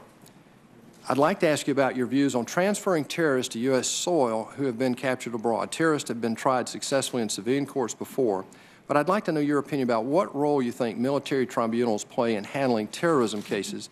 Is there any role for military tribunals, or should civilian courts be used exclusively for these prosecutions, in your opinion? Senator, thank you for that question. The case that you mentioned is being handled by my office. And at the outset, I would note that throughout the process of reviewing that case and deciding how to best prosecute it and where to appropriately venue it, we consulted extensively with the Office of Military Commissions, as we do with all of the cases involving national security defendants who may be brought to U.S. shores and may be brought to the Eastern District of New York. Certainly, I would say at the outset that my position is if terrorists threaten Americans here or abroad, they will face American justice. We have done that successfully in the Eastern District of New York, and I look forward, should I be confirmed as Attorney General, to continuing that strong practice, utilizing all of the tools in our arsenal, and that includes the military commission process. Essentially, Senator, should I be confirmed as Attorney General, I look forward to working with the military and the other executive branch divisions in government to make the best determination about where each case should be brought. Should that determination be in Article III court, I anticipate that the receiving U.S. Attorney's Office would handle it with the skill and dedication that my prosecutors do every day. Similarly, should it be a military commission, they will also handle it with the skill and dedication that they have also shown. I've been honored to have hosted General Martins on more than one occasion in my office and have a positive relationship with him. And should I be confirmed as Attorney General, look forward to continuing that relationship with him and all of our partners in the war on terror. Well, I'd like to thank you for your patience, perseverance, professionalism, and your graciousness today. You've run out of senators almost. I seem to have. I'm going to, in the absence of our chair, there's only one other senator I think that is potentially available for questioning. I know that they're on the floor right now voting. I ran over to get a few questions in. So what I would suggest is that we take a 10-minute recess, if you're amenable, and we'll find from the chairman if Senator Tillis, who's the last remaining, I think, person to ask questions, and we'll see where we go from there. So I think we'll stand in recess for 10 minutes, and thank you again for your graciousness and perseverance today. Thank you, Senator. Thank you.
This is the Senate Judiciary Committee and their nomination hearing for Loretta Lynch, nominated by President Obama to be the next Attorney General. Day one of 2 days of hearings.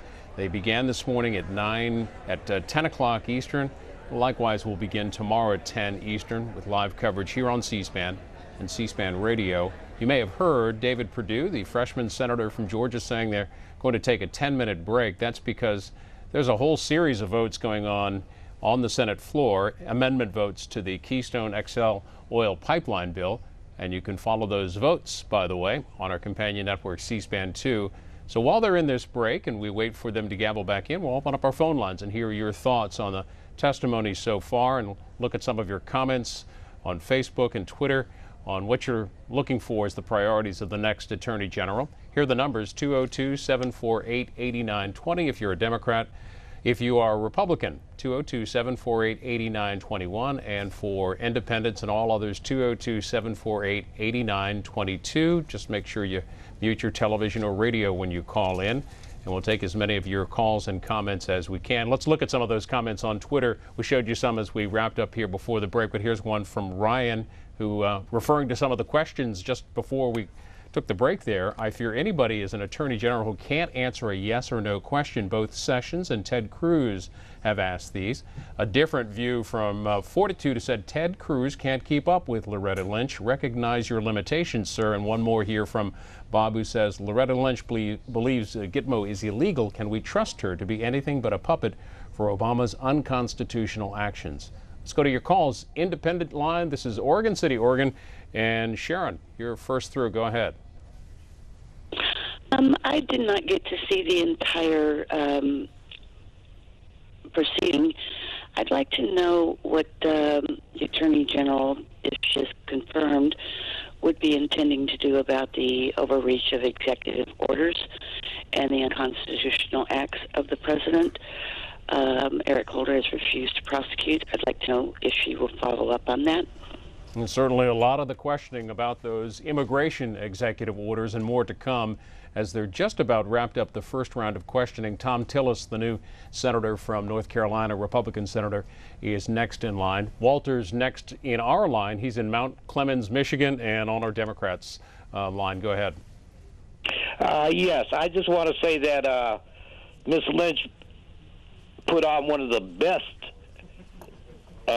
exhibitions of being a professional in her line of business, and if she is not confirmed, it would be a shame to the Congress, and it would be a shame to America.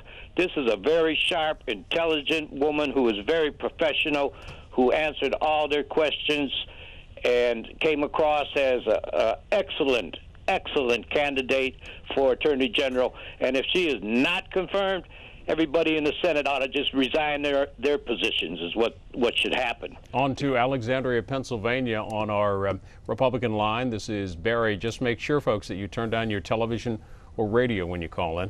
Barry, go ahead. I think one of the top priorities for any Attorney General should be able to distinguish and define the word illegal. And making a statement that illegal aliens have as much right to work as citizens, I think crosses the line of not being able to distinguish or to determine the definition of the word illegal. I've watched, unfortunately, not all of this questioning, but I think that that's an important issue that needs to be handled, and I think also the prosecution of Eric Holder should be answered simply yes or no. The man in your center of your screen is Loretta Lynch's father, Lorenzo Lynch. She was raised in North Carolina, went to school, went to college, and to law school at Harvard. Mrs. Lynch's, Loretta Lynch's mother was not able to make the trip to Washington. Some comments on Facebook as we wait for the Judiciary Committee to gavel back in, and your thoughts on what you'd like to see, your priorities for the next Attorney General. Here's one from Tracy, who says that priority should be to continue to investigate and change the grand jury system to push independent investigators in the case of the shooting of unarmed Americans by police. Gerald Wooten says holding Obama and Holder accountable for some of their criminal activity. before the hearing got underway today, we were able to be outside of the hearing room as people lined up to be in the audience today. And we talked to a couple of those people, including one who is a relative of Loretta Lynch. So, you're standing in line here for this hearing. Tell us all about it. Oh, well, this is a tremendous honor, not only for our family, but also for the African-American race that she's been recommended and nominated for this important position. We think it's going to be really super, and we're here to try to support her along with the Deltas. I hear you're a cousin? I am a cousin to her. Yeah, my name is Quentin Lynch. And we grew up in North Carolina.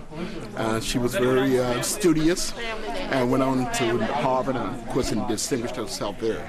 So we are very, very, very proud. They're asking for family. Very good. They're asking for family.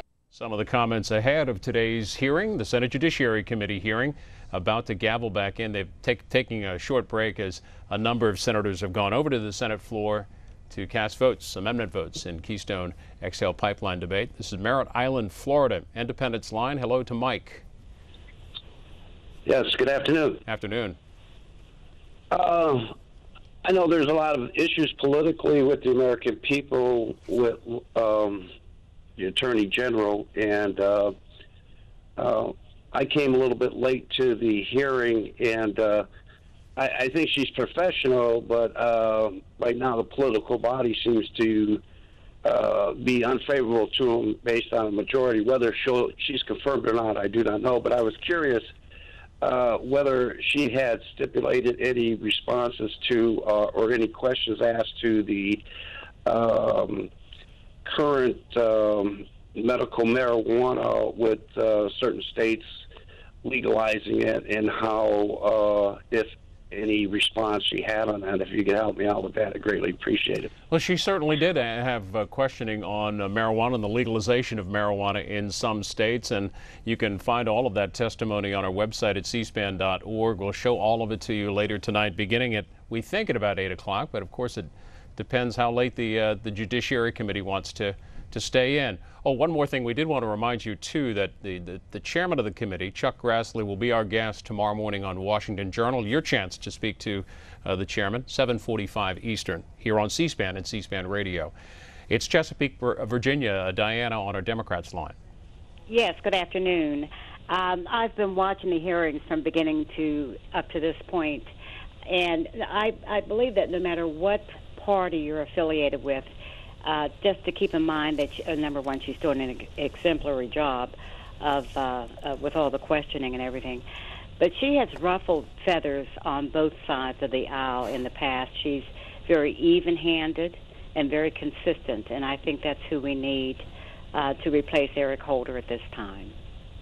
You're seeing a number of women in red dresses, the favorite color of the sorority that Loretta Lynch belongs to. She was a charter member of the black sorority at Harvard. Terry's up next, Mooresboro, North Carolina, and this is the Republican line. Yes, I'd like to make a comment more than anything. I believe Ms. Lynch would be the same kind of Attorney General that Eric Holder was. They have a specific agenda, the same as President Obama, and I believe that is where it's coming from now. I hope the Democrats and the Republicans do not confirm her. She does have the education, but as far as that goes, she believes in more illegal aliens taken away from American workers, also veterans, which I am one. Thank you. All right, thank you, Terry. John's up next in Sicklerville, New Jersey. Sorry about that, John. John, are you there? Go ahead. Yes, I am. Thank you. Mm-hmm. It's watching the hearings. I did not get to see the whole thing from beginning to end. She seems like a very eloquent woman or person. Forget her gender. And I've been impressed with her the short time I have been watching. But some of the comments, if she did say that illegal aliens have just as much of a right to work in this country as citizens, I have a problem with that statement. But also, I would like to know what she would do about the laws that Eric Holder has said that he would not follow, even though they are laws of the land, the DOMA laws and things like that. What would she do? You know, would she not follow the same rules or laws, or would she decide which one she's going to implement or which one she's not?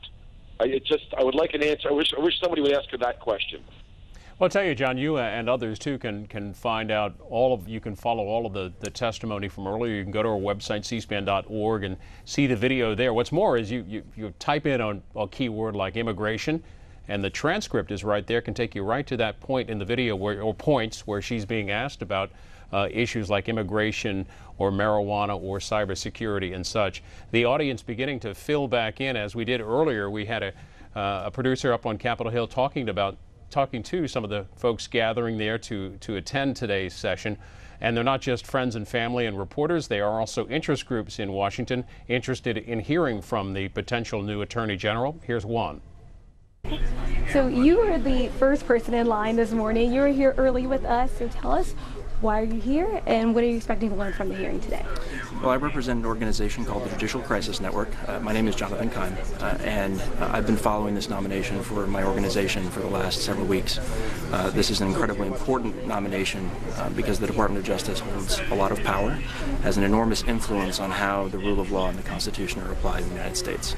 So we think it's particularly important that this nomination be one that is going to preserve the integrity of the Department of Justice, that's going to apply the rule of law and the law itself, along with the Constitution with the highest levels of professionalism and integrity. So what priorities are you looking for the next Attorney General to focus on? Well, there's a lot that the next Attorney General can do in terms of reducing what we consider an over-criminalization problem, the criminalization of innocent or socially beneficial behavior through a variety of means. And I can go into great detail about this, but that would be one problem. Another one would be reducing the politicization of certain aspects of the Department of Justice. A lot of critics have accused the current Attorney General of politicizing the department. Whether or not that's fair, the next Attorney General needs to do a lot to rehabilitate the reputation of the department. Those comments from before the hearing started this morning. They got underway at 10 o'clock Eastern. They took a lunch break and took another short break here just about 15 minutes ago. That's due to votes on the Senate floor on the Keystone bill. We'll continue taking your calls and comments until just about when they gavel back in. So let's go to Boston, and this is Margaret on the Democrats line. Hi, I think the answers and the questions were very, very impressive. They seem to appreciate her answers, and they seem to, and also Loretta wants to work very closely with them. And I think this is the best hearing I've heard since there was a nominee appearing before them. I think it's going to work out well for her. And New Hampshire's next. Republican line. Russell, good afternoon. Hey, good afternoon. I agree with the last two guys that talked about the illegal immigration, illegal immigrants taking jobs over here. I don't believe they have a right to, what part of illegal doesn't she understand? I don't think she should be confirmed. She's an eloquent speaker and well educated, but I think she's just another puppet for Obama's agenda. And they're pretty much getting voted out as we go. Anyway, that's my opinion. Thank you. It was on this day, January 28th, 6 years ago, that Eric Holder was approved by this Senate Judiciary Committee, though a very different look. They passed his nomination 17-2. Here's Chula Vista, California. Charles is on the Independence line. Hi, how are you? Doing fine. Go ahead, Charles. You're on the air. Hey, I've been watching this confirmation. Charles, I'm going to let you go there. It looks like another Charles Grassley, has come back to the room, and we'll wait for the hearing to resume. Thank you for your call.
Just as soon as the room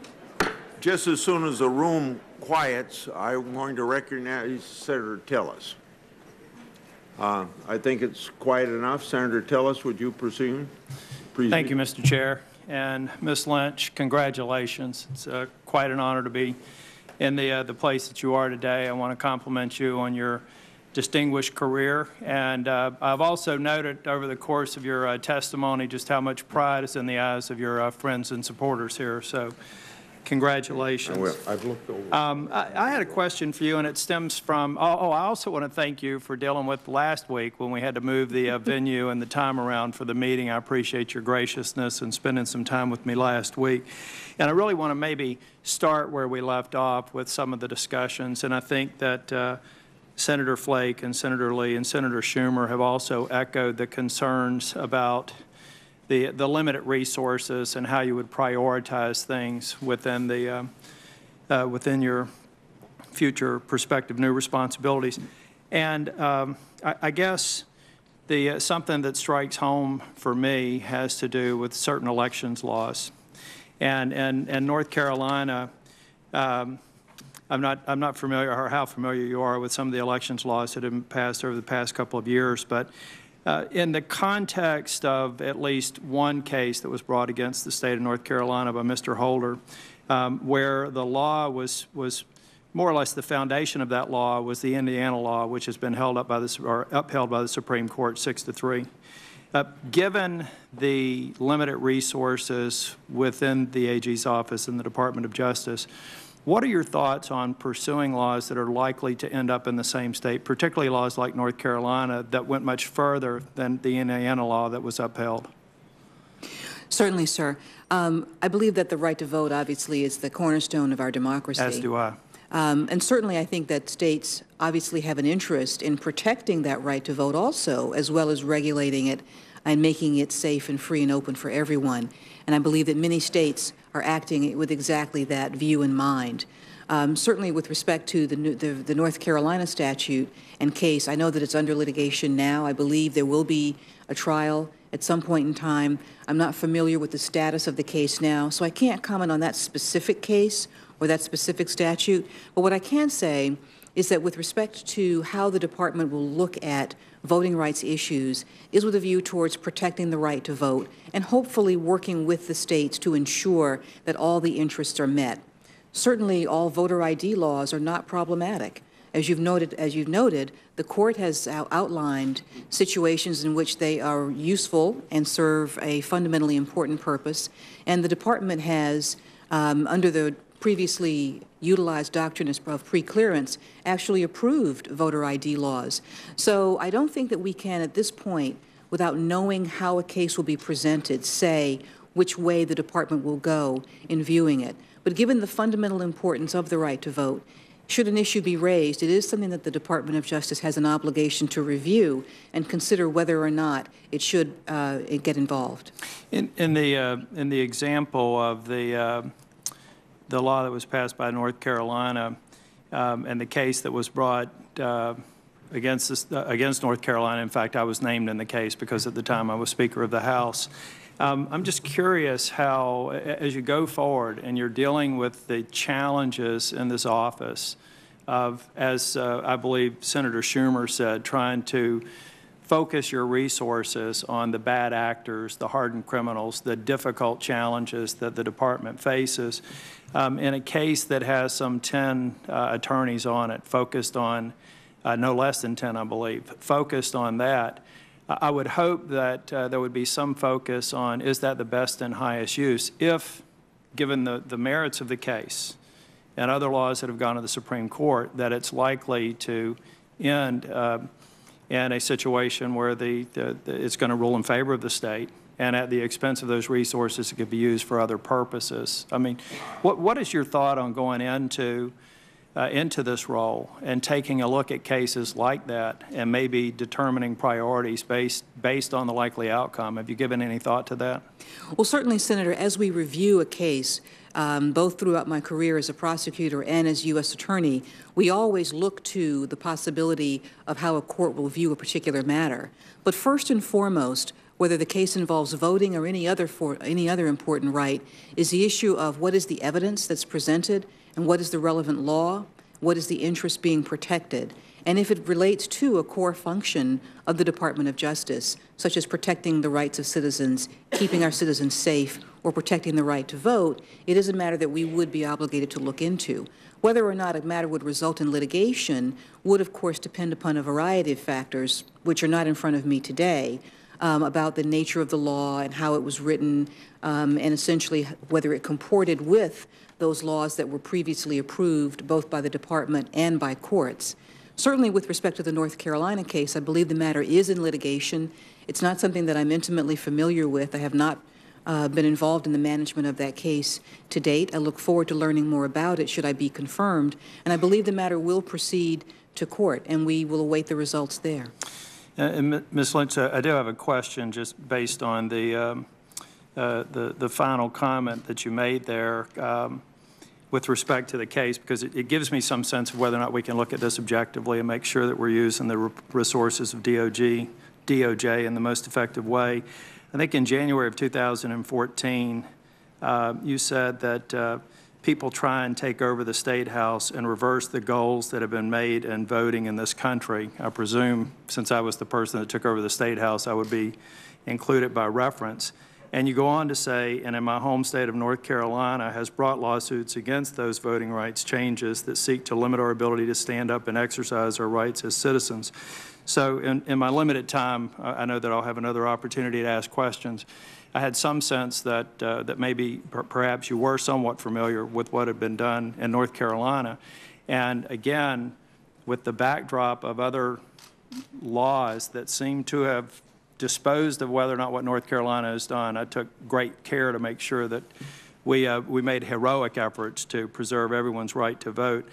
I may come back around and ask you a few more questions to that to this effect, but I want to move on to something that's completely out of there, and it has to do with something that's very important to me. One of the reasons I ran was on veterans issues and on taking care of those who have taken care of us. And one question that I have, I hope that you will look at and perhaps consider in my follow-up questions, giving me a response if you have time to speak with others. But the Public Safety Officers Benefits Program is a problem. We have people who are making claims there who are not getting their claims resolved on a timely basis. And I've heard of a number of reports where, and this is in the event of a death, that I would like to think that we would place a priority on resolving these claims and clearing the backlog. And if you have an opportunity, and you won't have a lot because you'll be sitting right there, but if I could get some sense of what that will be as a priority if you are confirmed as Attorney General, it's something personally important to me. I think it's the least we can do for the families. The one other thing I'll tell you that I think that we're going to find a lot of common ground should you be confirmed is on the issue of cybersecurity. I consider this to be something that the Attorney General, all law enforcement, all prosecutorial districts across this nation need the tools to make sure that we get control of this quickly. I'd like some idea, based on your knowledge of how we're currently doing, if you have any sense of where you would go as a priority should you be confirmed. Certainly, Senator. With respect to cybersecurity, there are a number of areas in which would be my focus should I become confirmed as Attorney General. Within our law enforcement community, I would work to ensure that they had the technological resources needed to stay ahead of this threat, both from a human resource perspective as well as computers and the like. With respect to the U.S. Attorney community and the Department of Justice community, I would make sure that our prosecutors receive the appropriate training to manage this important issue. As I've seen in my practice as U.S. Attorney, cyber issues are now in every area of practice that we have.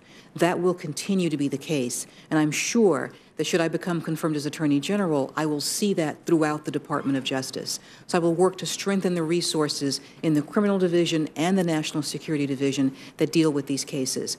But, Senator, another thing that I think is very important as we combat cyber attacks and deal with cybersecurity is the relationship between government and private industry.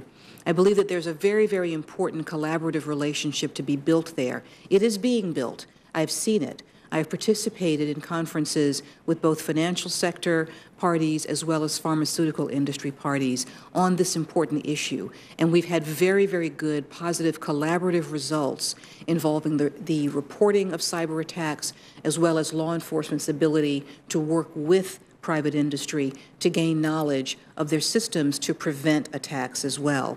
So I think we also, should I become Attorney General, one of my priorities would be strengthening this connection between government and private industry as well. Thank you very much. Senator Schumer mentioned earlier, I meant to mention in my opening comments that we have a number of very capable basketball teams in North Carolina beyond the Blue Devils and the Tar Heels, many of whom I think this year could beat the Knicks. Well, well, Mr. Till, Senator, as an early Carolina fan, I have to say that is likely true.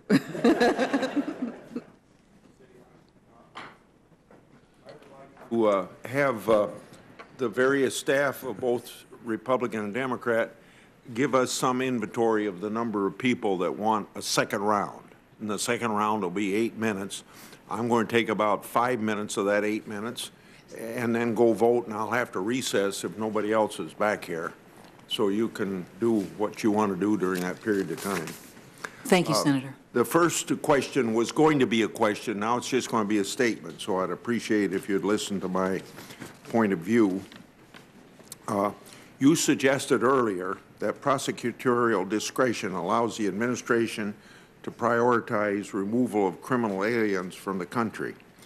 Yet in fiscal year 2013, the administration released from its custody 36,000 aliens who had been convicted of a crime instead of removing them. According to the Department of Homeland Security, 1,000 of these aliens have already been convicted of another crime since their release. Just today, I received a 38-page document from the Department of Homeland Security that lists each of the offenses underlying those 1,000 post-release convictions, including things like assault with a deadly weapon, terrorist threats, failure to register as a sex offender, lewd acts with child under 14, aggravated assaults, robbery, hit and run, criminal street gang, rape spouse by force, child cruelty, possible injury, death. And so I'm going to put this in the record. But so my statement is this for you to consider. You don't have to respond to it now. I could go on, but for the sake of time, that copy's in the record so anybody can review it. This suggests the administration is not prioritizing the removal of criminal aliens very well. So 1,000 out of 36,000 have committed further crimes, and who knows, maybe others. So if confirmed, my statement to you would be simply, you need to take a look at that policy. I had 2 points in my second question, but Senator Tillis asked about the public safety officers' benefits. So he has heard the same thing from my constituents, the same thing that I've heard from my constituents. In Iowa alone, there are 3 families who have been waiting for over 3 years and another that's been waiting since 2013 to receive benefits.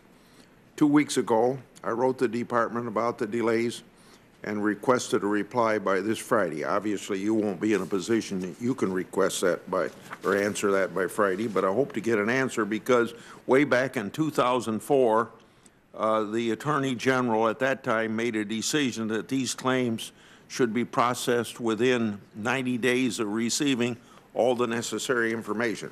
So then I would go to the second one, which is just, well, let me go to it and then I'll ask you the question.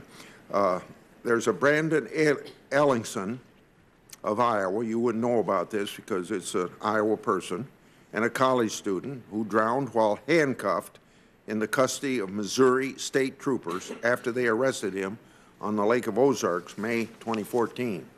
I've discussed the case with Attorney General Holder, had a couple telephone conversations. I'm very satisfied with his personally looking at it. It has gotten his personal attention. He has assured me that the department will look into the unanswered questions in this case carefully to see if there are any federal laws involved. So all I'm asking you to do, if and when you're approved, and will you be able to talk to Attorney General Holder, and if he doesn't make a decision by then, that you would personally examine Brandon Ellingson's case? I would certainly continue that resolve, Senator. Now I'm going to go and I'll recess for a while, and then I'll come back and finish my second round. Thank you. Thank you, Senator.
This is the Senate Judiciary Committee hearing for Loretta Lynch. There in the center of your screen. She's been nominated by President Obama to be the next Attorney General, a hearing which got underway at 10 o'clock Eastern this morning.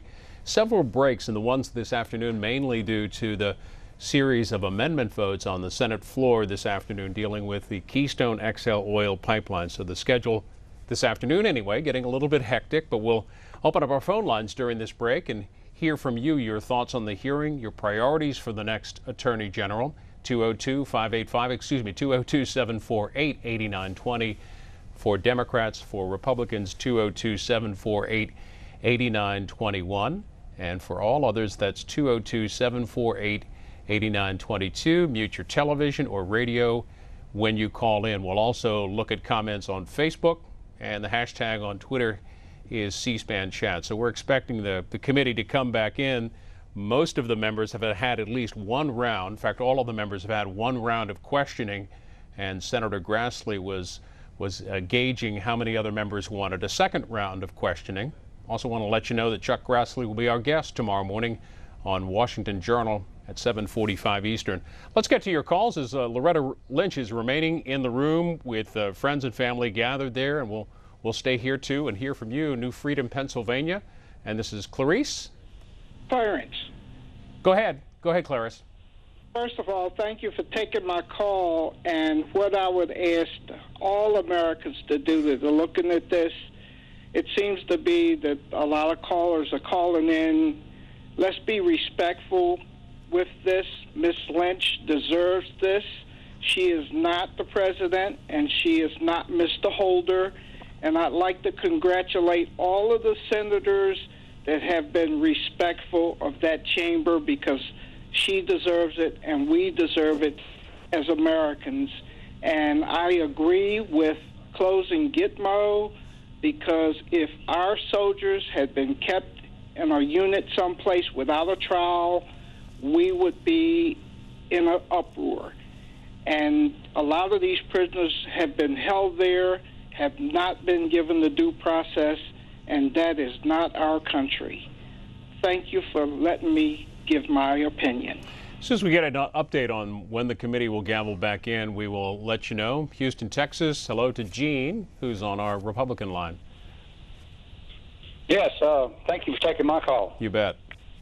Got a couple of comments, but I was trying to think. Gene, I'm going to put you on hold here. I think they've gavelled back in. We'll hold you right there.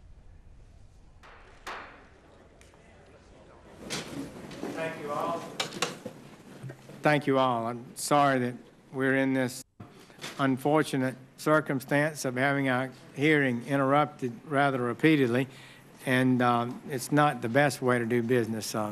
Ms. Lynch, I'm sorry that that's occurred. We have been working hard in the Senate. Thursday, more votes were cast in one day than the entire year last year. And Senator McConnell promised that members would be able to offer votes, and so there's 18 more, I think, going to be cast today, and maybe that'll come close to bringing the end to the legislation that's out there. But I think it's part of our heritage as Congress to have individual senators be able to offer an amendment and get a vote on it. So I think it's the right thing, but it's this hearing I wish could have been conducted more respectfully, so I'm sorry about that. I have to have a clear answer to this question. Ms. Lynch, do you believe the executive action announced by President Obama on November 20th is legal and constitutional? Just yes or no? As I've read the opinion, I do believe it is, Senator. Well, this is very troubling to me because it goes way beyond prosecutorial discretion, I think. It goes clearly to allowing someone to work who's unlawfully in America, to take jobs that the statutes say they're not entitled to take. It gives people the right to participate in Social Security and gives them a number and as part of their work authorization to participate in other actions like Medicare. And I believe this is a fundamental question. It's been a part of the national debate, and the American people are very concerned about it. The polling number is very high. They do not believe, and in fact, the American people are shocked that we're seeing this action from the president after Congress was asked to pass legislation to this effect, and Congress rejected it. Do you believe that the president has a right to take action in violation of law just because Congress refused to pass a law he asked them to pass? I believe, Senator, that the president is as limited by law as every citizen, and it is certainly the responsibility of both the president and the Department of Justice to follow the laws as passed by this body. With respect to other actions the president may take, depending upon the action taken, there may be a basis for certain actions, or there may not be a basis for legal actions. And that is where I believe that the Department of Justice must apply its own independent, thorough legal analysis, and as with this particular opinion, ascertain whether or not there was a legal framework for some action, and as I saw in the opinion, indicate that there was not a legal framework for some of the action that was requested, and decline to provide a legal basis for that. Well, what it did approve, I think, clearly goes beyond the law. Congress authorized, has passed certain laws that control entry into the United States. And we expect you, as a chief law enforcement officer, the president, who takes an oath to see the laws are faithfully executed, to execute those. And I've read the opinion, and it suggests that faithfully execute means you use your resources as best you have to carry out the intent of Congress. Is that fundamentally? Certainly, so it goes beyond just enforcing every single law. If you don't have the resources, you should try to use the resources you have to effectively carry out the law. Certainly, sir. Well, what I would contend is absolutely plain. I would contend that you've gone far beyond that. You've actually created a new system of law, a new system of qualification, a new standard for who can work in America, a new standard for who can have Social Security and Medicare. And this is a fundamental matter of great importance. And I just got to tell you, I'm worried about it. In the Wall Street Journal, Mr. Rifkin, who served 2 White House counsels, and law professor Foley, concluded their piece this way. The OLC, that's the Office of Legal Counsel, who reports to Mr. Holden, would report to you that you're now affirming, rendered a valid opinion. which you associate yourself with. This is what he says. The OLC's memo endorses a view of presidential power that has never been advanced by even the boldest presidential advocates.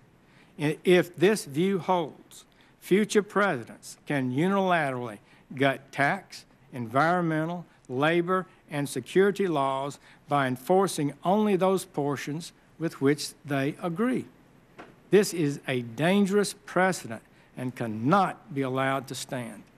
And frankly, the Attorney General of the United States should have told President Obama that, urged him to back off. Presidents get headstrong, and he didn't do it. And now you're here defending this. And I believe it's indefensible. So I'm worried.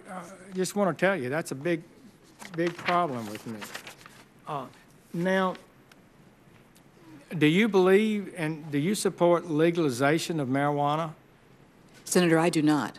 I know the head of the DEA, who was a little bit out of step with some administration, I think, agreed with you on that. The president said this in January of last year, quote, "I smoked pot as a kid, and I view it as a bad habit and a vice, not very different from the cigarettes that I smoked as a young person up through a big chunk of my adult life. I don't think it is more dangerous than alcohol," close quote. Do you agree with that? Well, Senator, I certainly don't hold that view and don't agree with that view of marijuana as a substance. I certainly think that the president was speaking from his personal experience and personal opinion, neither of which I'm able to share. But I can tell you that not only do I not support legalization of marijuana, it is not the position of the Department of Justice currently to support the legalization, nor would it be the position should I become confirmed as Attorney General. Well, I do think there's been a lot of silence there. I know the head of the DEA did push back and testified here pretty aggressively, but I think she felt like she was out of step within the administration. And I hope that you will cease to be silent. Because if the law enforcement officers don't do this, I don't know who will. And in the past, attorneys generals and other government officials have spoken out, and I think kept bad decisions from being made. It's good to see Senator Leahy here. How many attorney generals have you presided over? More than a few. How about a rough number? I'm trying to think who President Ford's first, but go back to there. Or not presided, but I've been part of it. Well, it's been a pleasure to work with you on this committee over a number of years. Ms. Lynch, this is a big issue, this immigration, because it represents, in my view, a presidential brute decision that he was rejected in Congress. And I do not believe and totally reject the idea that if Congress fails to act, then the president is entitled to act. Any more than I think if Congress fails to act, judges can just act. Because Congress, by not agreeing to pass a certain piece of legislation, has acted.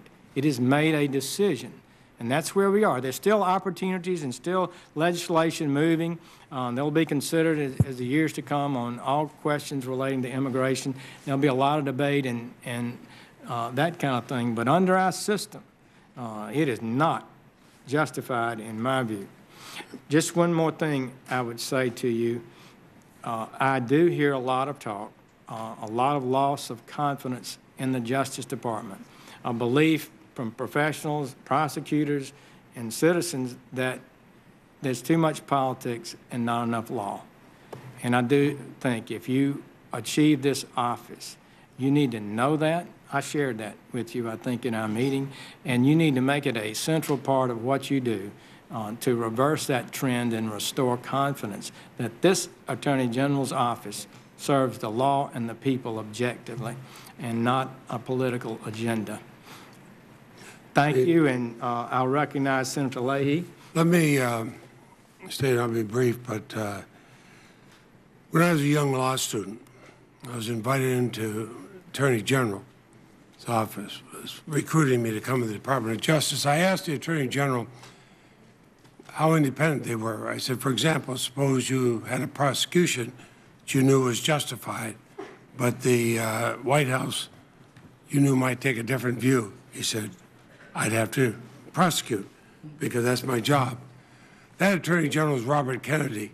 He later prosecuted a man who was critical to his brother getting elected president. I contrast that to another Attorney General in the last administration who testified here that, well, he's a member of the president's staff, so therefore, in effect, took orders from the White House. I kind of exploded on that. I said, it's not Secretary of Justice, it's the Attorney General of the United States. Not for the Republicans, not for the Democrats, but the United States. I think from what you told us, you'd be that kind of an independent Attorney General. I also heard somebody criticize here this morning on the prosecution of Ted Stevens. I happen to feel he should not have been prosecuted. They neglected to mention that was during the last administration, and it was Attorney General Holder who got the conviction obtained in the last administration removed from Senator Stevens. I assume from things you said before, and we are concerned in Vermont about the increase of opioids and heroin, that you would continue to work with communities as the Justice Department does now. I mean, communities not just the federal level, but the state and local level to combat this problem that's facing so many parts of the United States, not just my own state of Vermont. Senator, should I be confirmed as Attorney General, certainly the issue of the growing numbers and amount of heroin abuse is of grave concern to me. I've seen it happen in my own district, and in talking with my colleagues in the U.S. attorney community across the country, they have expressed similar concerns. As you point out, however, we are most effective when we work in partnership with our state and local law enforcement partners, and often when dealing with the issue of opioid addictions, in working with our public health community as well, to find treatment for the offenders and possibly break the cycle of addiction. Many of my colleagues have, in fact, been engaged in efforts of exactly that type that have been very effective in lowering the addiction rates and, in fact, lowering the crime rate associated with heroin abuse. These are efforts that we can study and that we can share. We have to have a strong law enforcement response also, but we must involve state and local counterparts. We must involve families. We must involve treatment centers as well in dealing with this seemingly intractable problem. Thank you. I would, there's no objection, reserve the 4 minutes and 46 seconds left in my round of questions because I didn't realize another roll call started. That'll be fine. We'll save that 4 minutes and 46 seconds, whatever, and we'll stand in recess. Thank you. So somebody returns.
Well, another break in the hearing for Loretta Lynch, the confirmation hearing, day number 1 of the confirmation hearing. They're taking breaks this afternoon, the Senate Judiciary Committee, due to a whole series of votes on amendments on the Senate floor. These are amendments to the Keystone XL oil pipeline bill. Senator McConnell trying to get work done on that bill and finished by the end of the week.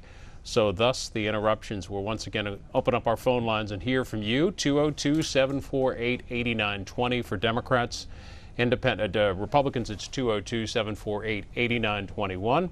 And for independents and all others, that's 202-748-8922. A couple of notes. We will re-air all of this evening, beginning at 8 o'clock Eastern here on C-SPAN. What's more is day number 2 coming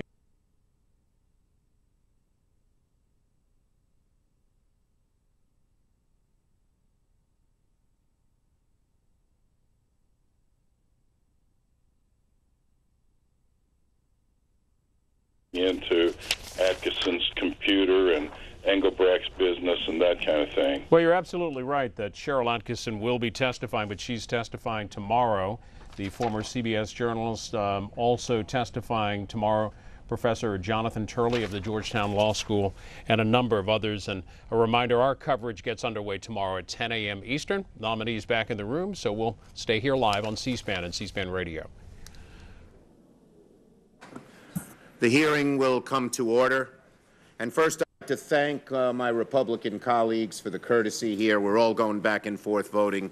It would be rare to have a third-ranking Democrat chair the committee, but we're all going and voting, and I appreciate that, and I'll try to be as quick as I can because of my need to vote. So first, Ms. Lynch, I read this morning that on the news you have something special from your late brother who was a Navy SEAL with you today. Tell us a little about that. Well, Senator, I have with me my late brother's trident, the insignia of the Navy SEAL. It is something that I usually have with me in my office, but I often bring with me when I come down to the Department of Justice, and I have it with me here today, and it ensures that I have both of my brothers with me here today. Yeah, well, having read and seen and met the SEALs, it's an amazingly difficult thing to achieve, and then, like you, in a different way, he was defending our country in one of the best ways you can, so we really appreciate that and appreciate your thoughts about your brother. Okay, now I'd like to go to the next area. This morning, both you and Senator Sessions and I talked about a topic, seems like a long time ago this morning, so I'd like to just talk a little more about that.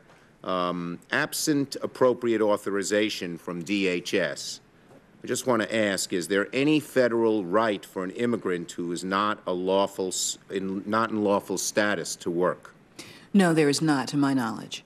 Okay, thanks. I think earlier you said you had a preference that all individuals here in the United States work regardless of status. I think a lot of us would share that preference. I think this is confusing for people because there literally are nearly 100 categories of statuses, or stati, whatever the right word is. They didn't teach that at James Madison High School.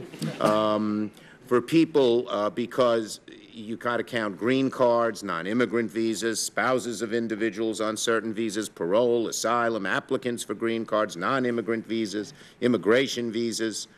Many people who are not U.S. citizens have a legal right to work. For example, green card holders work visas. We admit people to work on a work visa. So let me ask you, just what did you mean by when you said you think everyone should work regardless of status? Well, certainly, Senator, when I made that comment, I was really making more of a personal observation, and I must admit, I have to be careful here because my father is here and my mother is watching. But certainly in my family, as we grew up, we were all expected to try and find employment as part of becoming a responsible adult and as part of becoming a responsible member of society. So I was making a personal observation based on the work ethic that's been passed down to me by my family, not a legal observation. Right. So again, to reiterate, you don't believe that there's a federal right for an immigrant who is not lawful here to work? No, sir, not at all. Okay, I just wanted to clarify that because I wish Senator Sessions were here. I think he wasn't certain about what you said. I think now the record is 100% clear. Okay, one final question. This is about a myth, another of the myths that's out there. A generally deferred action policy eliminates case-by-case consideration, is therefore illegal. That's what some people are saying. Deferred action is actually, like many federal policies, such eligibility criteria, but then requires case-by-case consideration.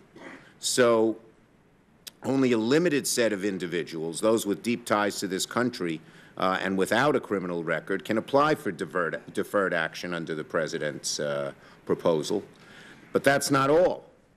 After they register, pay a fee, undergo criminal background and national security checks, the President requires DHS officers to scrutinize every single case individually to make absolutely sure the person is not someone we should prioritize for deportation. So I have two questions in regard to that.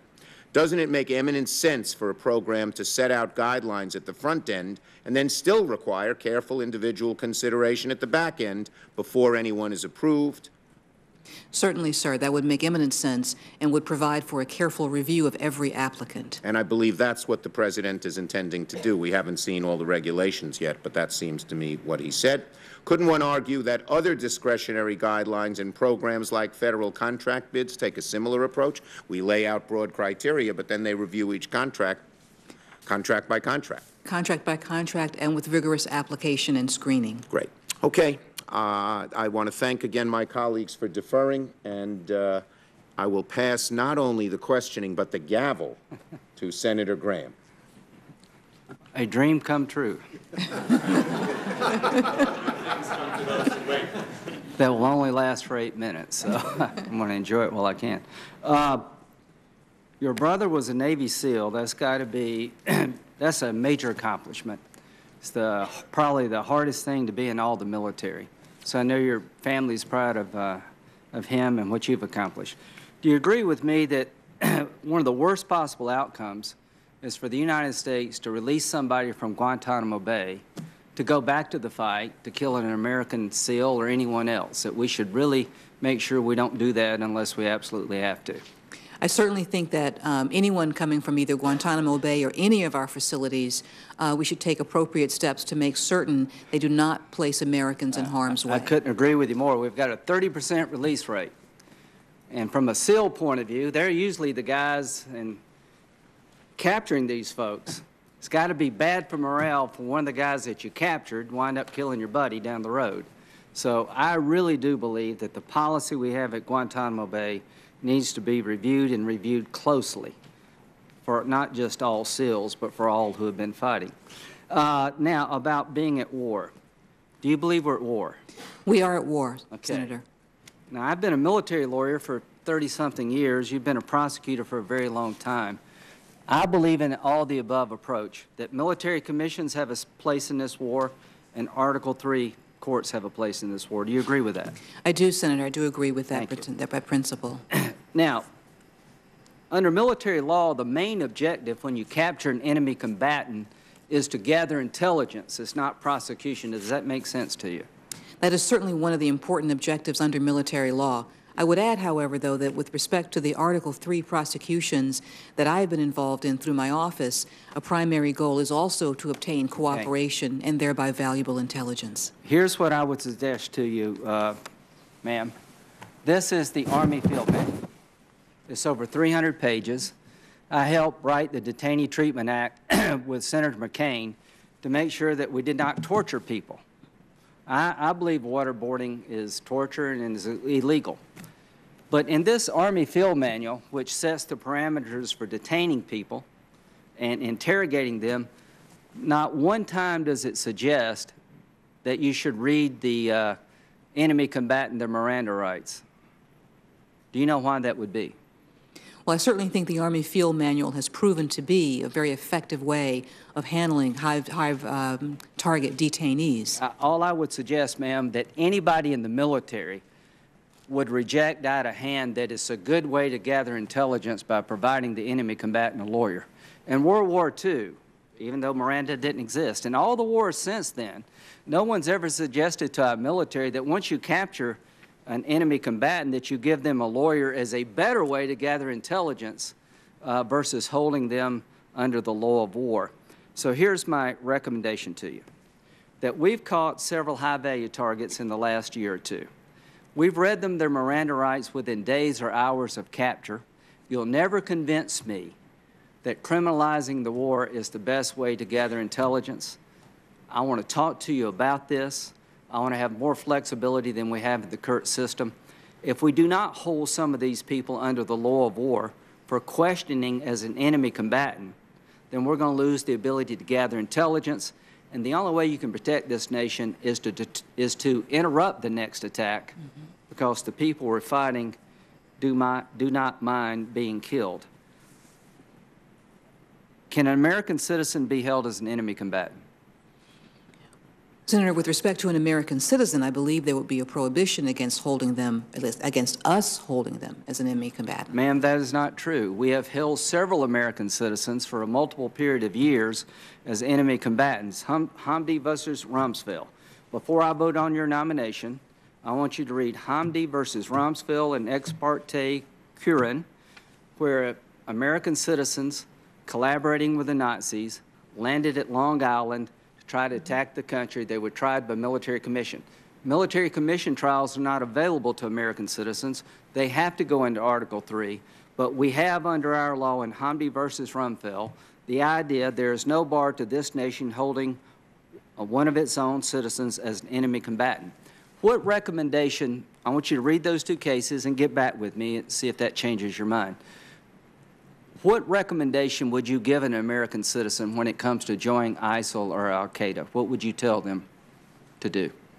Senator, with respect to an American citizen or anyone who seeks my opinion on joining ISIL or al-Qaeda, my recommendation would be do not do it, or you will face American justice. Well, not so much you'll face American justice. You're going to get killed if we can find you. You may get killed before we can find you. That's right. But if we find you, we can kill you. Anwar al-Awlaki, you know that guy? Yes, he is. Do you think the president acted within his constitutional authority to use a drone against him? So with respect to Anwar al-Awlaki, I'm familiar with him as he has figured in the radicalization of some of the defendants who've come before the Eastern District of New York, as well as a very active al-Qaeda leader. I'm not familiar with the ways in which the decision was made to use the drone strike against him. Let me tell you how it was made. There's an executive process where there are executive agencies that evaluate the threat that every individual presents to the country. In the case of an American citizen, there are very strict criteria. But if they meet those criteria, the president can order the use of lethal force. I promise you, in every war we've been in, American citizens, for some reason, have decided to side with the enemy, and they've been viewed as an enemy combatant, not a common criminal. The President of the United States, I think, correctly authorized a drone attack against Anwar al-Awlaki, who is the head of al-Qaeda in Yemen. Would you want to look at that before you give me the answer? Are you comfortable with that process? Would you like to look at that process and get back with me? Well, Senator, I'm comfortable with the process as you describe it. What I think it illustrates, however, is the need to, as you put so eloquently at the beginning of our discussion, use all of the tools available to combat this war. And I just want to make sure that as the Attorney General of the United States, you understand one of the tools to combat this war is to use lethal force against an American citizen who our government has determined to be part of the enemy force. The second tool is to hold an American citizen or a non-citizen under the law of war for the purposes of intelligence gathering. Those are two tools in our toolbox that have been used for decades. I want to make sure as Attorney General you recognize those tools are available to us in this war as we go forward. Read these cases and get back with me if you could. Absolutely, Senator. Thank you very much. Online gaming. Are you familiar with the decision by the Office of Legal Counsel in 2011 to basically say that the prohibition in the Wire Act was limited to sporting events and contests? I'm generally familiar with the results. You agree with that decision? I haven't read that decision, Senator, so I'm not able to really analyze it for you. Certainly, I think it was one interpretation of the Wire Act that was Would you agree with me that one of the best ways for a terrorist organization or criminal enterprise to be able to enrich themselves is to have online gaming that would be very hard to regulate? I think certainly that what we've seen with respect to those who provide material support and financing to terrorist organizations, they will use any means to finance those organizations. I'm going to send you some information from law enforcement officers and other people who have been involved in this fight and their concern about where online gaming is going under this interpretation. thank you very much. From my point of view, you've acquitted yourself very well, but I do appreciate if you would look and be able to answer my questions about enemy combatant status for American citizens, the use of lethal force. Thank you, Senator. Thank you very, very much. And now I will turn it over to Senator Lee. Now, Chair. Thank you, Mr. Chairman. Thank you for staying with us and even through the hectic vote schedule. I'd like to go back to civil forfeiture, if that's all right, which was the topic we were discussing earlier before I left for the last vote. First of all, I want to get back to the question I asked at the outset.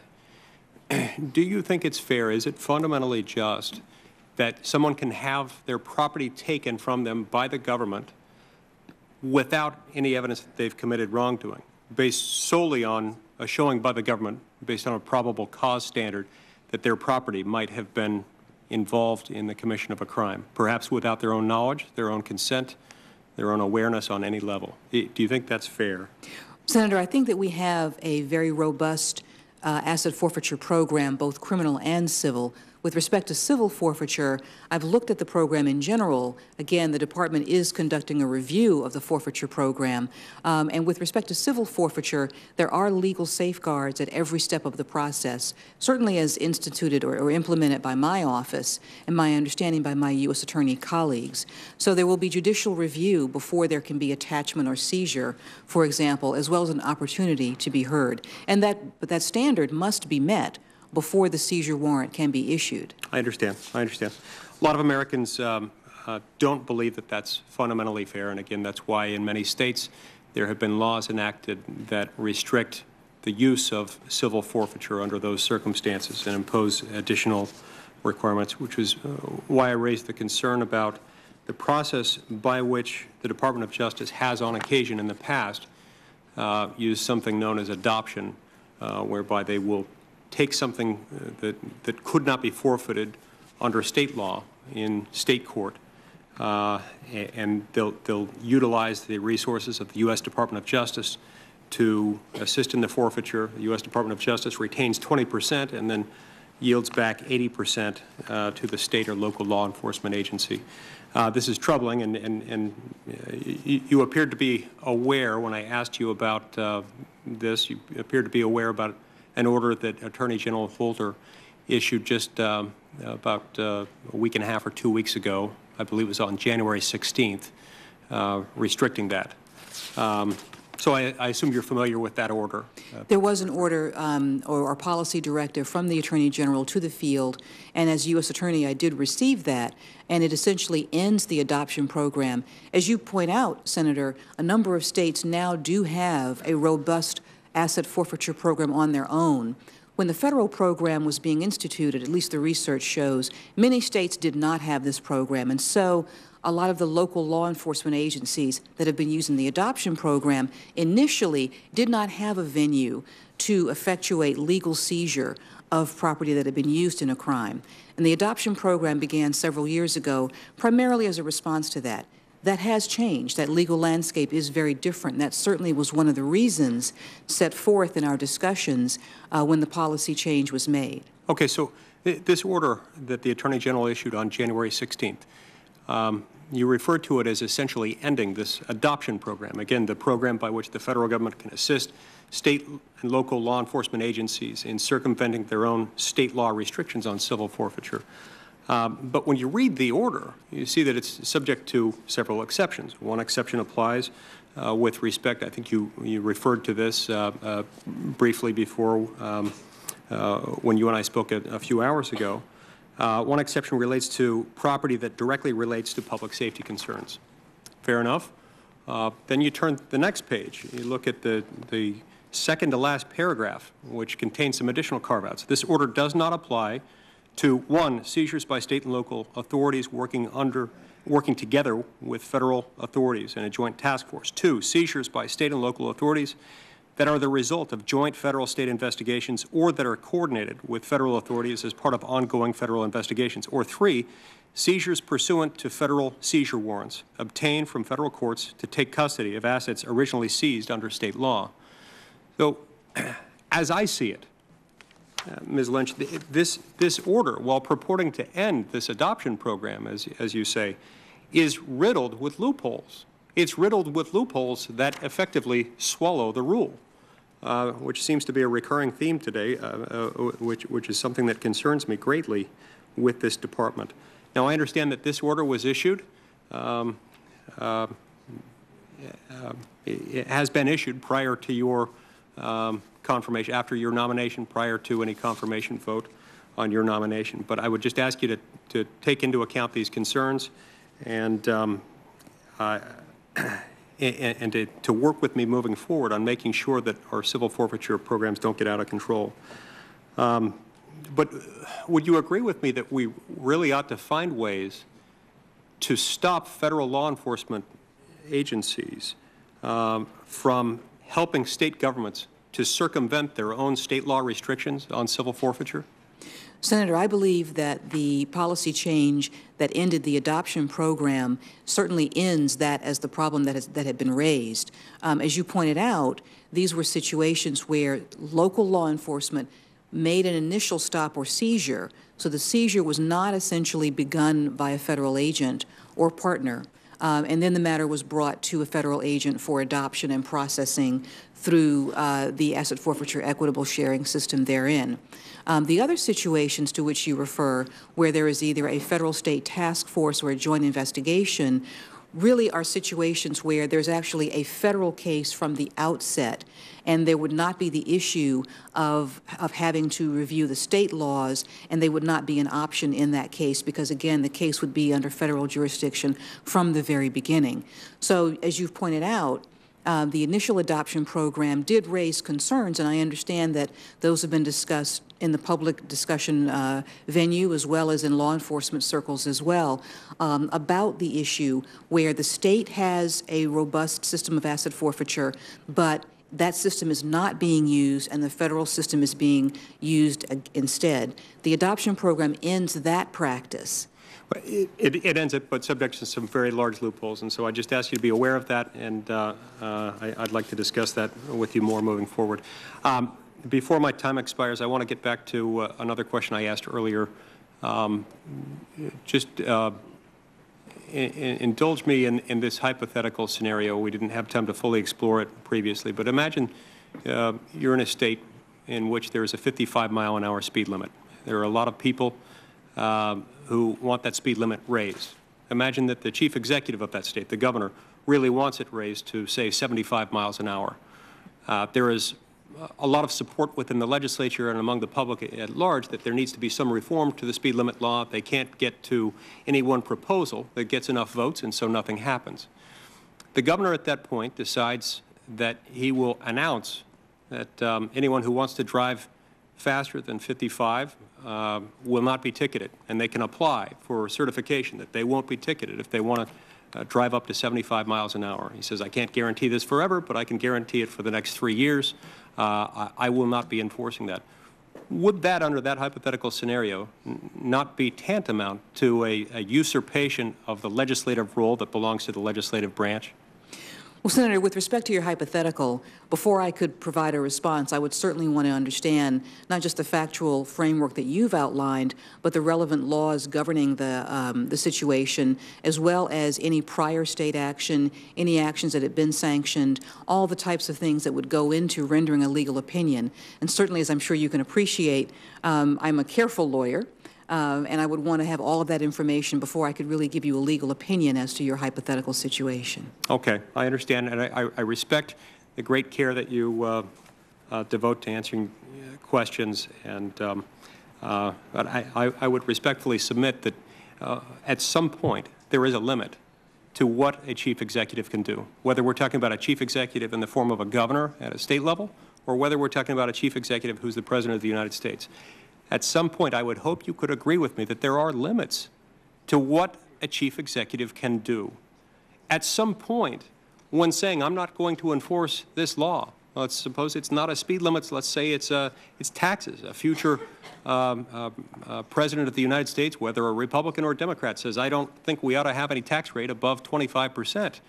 And at some point, that president can't get Congress to agree, so that president says, I'm not going to enforce any tax rate above a 25% marginal rate.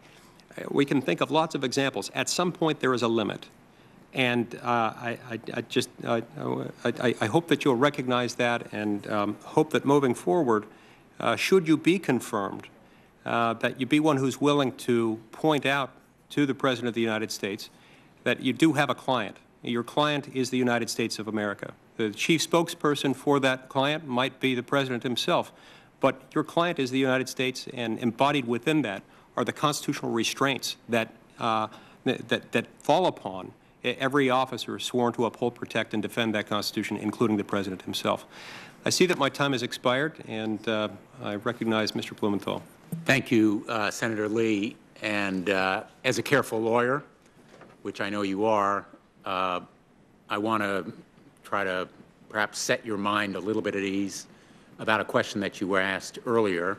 The question related to a statute that purportedly, according to the questioner, made the Attorney General responsible for determining who can take deferred action. One of my colleagues suggested that the President's executive order is illegal because it's being implemented by the Department of Homeland Security and not the Attorney General, as the law he quoted seemed to suggest.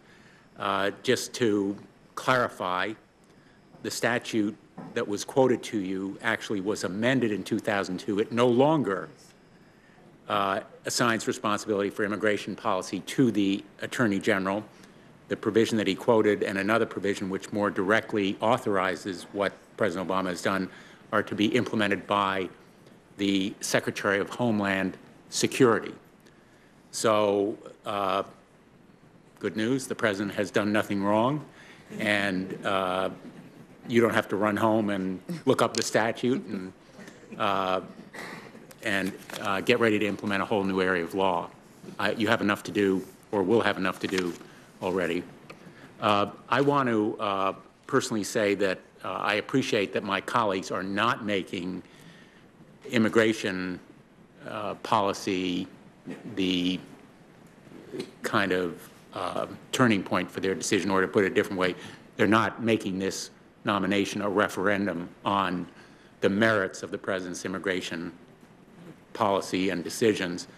And I must say I agree with the President's action and support him, and so do sheriffs and chiefs of police across the country. And I'm going to ask, if there's no objection, that letters that I have from towns as varied as Marshalltown, Iowa, Salt Lake City, Utah, South Bend, Indiana, be made a part of the record, and also a letter from the National Task Force to End Sexual and Domestic Violence Against Women. Both letters, all these letters, make the case that the President's executive action not only helps immigration officials target their scarce resources, but it also helps state and local law enforcement to secure cooperation with immigrant communities and identify potential criminals within their jurisdiction. So the beneficiaries of the President's policies are not just the immigrants, but also law enforcement officials and people who are better protected by virtue of the activities of those law enforcement officials. If there's no objection, I ask that these materials be entered into the record. Without objection. Thank you. I want to turn briefly to another area where you have some very profoundly valuable experience. In the wake of the events in Ferguson, Missouri, and New York City of last year, many of us on the committee and many around the country who have backgrounds in law enforcement are deeply concerned with making sure the public understands the vital role that our police and our law enforcers in general play, as well as proper training and discipline that should be provided to those police and law enforcers. And I wonder if you could talk about your experience in addressing the concerns about law enforcement in the wake of the Abner-Louima case, where you had a professional involvement, and I think how you feel that that experience and new policies at the Department of Justice might better help the Department of Justice and state and local police. I would mention that I led an effort to pass during the last session a statute relating to death in custody. It's a Death in Custody Reporting Act. It requires local and state police to report deaths in custody along with correction officials. It is actually a reauthorization of a law that expired in 2006, just a modest step toward gaining more facts. But I think there are obviously two sides to this kind of issue, and I would very much appreciate your perspective on it. Certainly. Thank you, Senator. With respect to my work on the Louima case, I was certainly privileged to be a part of the trial team that handled that case. And I think what often is not commented on, and perhaps it is not even widely known, is how essential the support and contributions and the actual work of the NYPD was to both the investigation and the prosecution of that case. Our investigative team was comprised of both FBI agents and New York City police officers who knew that unless we held each other accountable, that unless law enforcement acted to hold bad actors accountable, all of law enforcement would suffer. And certainly one of the most painful things to watch during that case was, as is happening now, the understandable anger and tension over it, but the backlash against larger groups of police officers. And that is, in fact, one of the dangers of not addressing police misconduct, is that not only are they officers who work hard every day and work to not only follow the rules, but to enhance the relationship between law enforcement and the community. Those officers are not rewarded, but they often get painted with the same brush as officers who may cross the line. And that is one of the greatest harms that we see from these types of cases. I've been privileged to work with dedicated police and agents my entire career. And I think that there are no greater teachers and no greater instructors for a young prosecutor than an experienced police officer. One of the things that we found most useful after the Louima case was encouraging community policing, which the NYPD was doing on its own, and a number of officers did very, very well. I've seen situations where, when I was handing out awards to officers and agents for working on a case in a mostly minority area, cleaning out a housing project of a violent crack organization, the residents asked if they could also come and hand out plaques to those same officers and agents. And they did so with plaques that said basically, "Thank you for giving us back our safety, our security, and our houses." Because there was a collaboration there. There was a recognition that this is a joint effort. This is a shared project that we all have between law enforcement and all the communities that we serve to keep all of us safe. We also have to work more, and certainly if confirmed as Attorney General, one of my priorities will be to ensure that our police officers have the tools that they need to do their jobs and to do them safely. Senator, I spent several weekends this past month attending the funerals of Detectives Ramos and Liu in New York City. And to use the word heart-wrenching is frankly an understatement. The sense of loss and grief with this crime that has really touched the heart of New York City was palpable on every street corner. We cannot allow our law enforcement officers to be targets like this. We must provide them the protections they need to do their jobs as well. So certainly it is a priority of mine. I look forward to working with you to address the legislation that you describe as well, because the more we can get adequate information about these deaths in custody, the more we can put effective regulations and rules and training in place to prevent them. Thank you. Thank you for that excellent answer. And I can tell you that the grief over the loss, the assassination of those two brave and dedicated police officers was shared in Connecticut. As a former United States Attorney as well as State Attorney General, my own experience has been that some of the strongest condemnation of improper conduct or impropriety on the part of police officers comes from the police and other law enforcement themselves.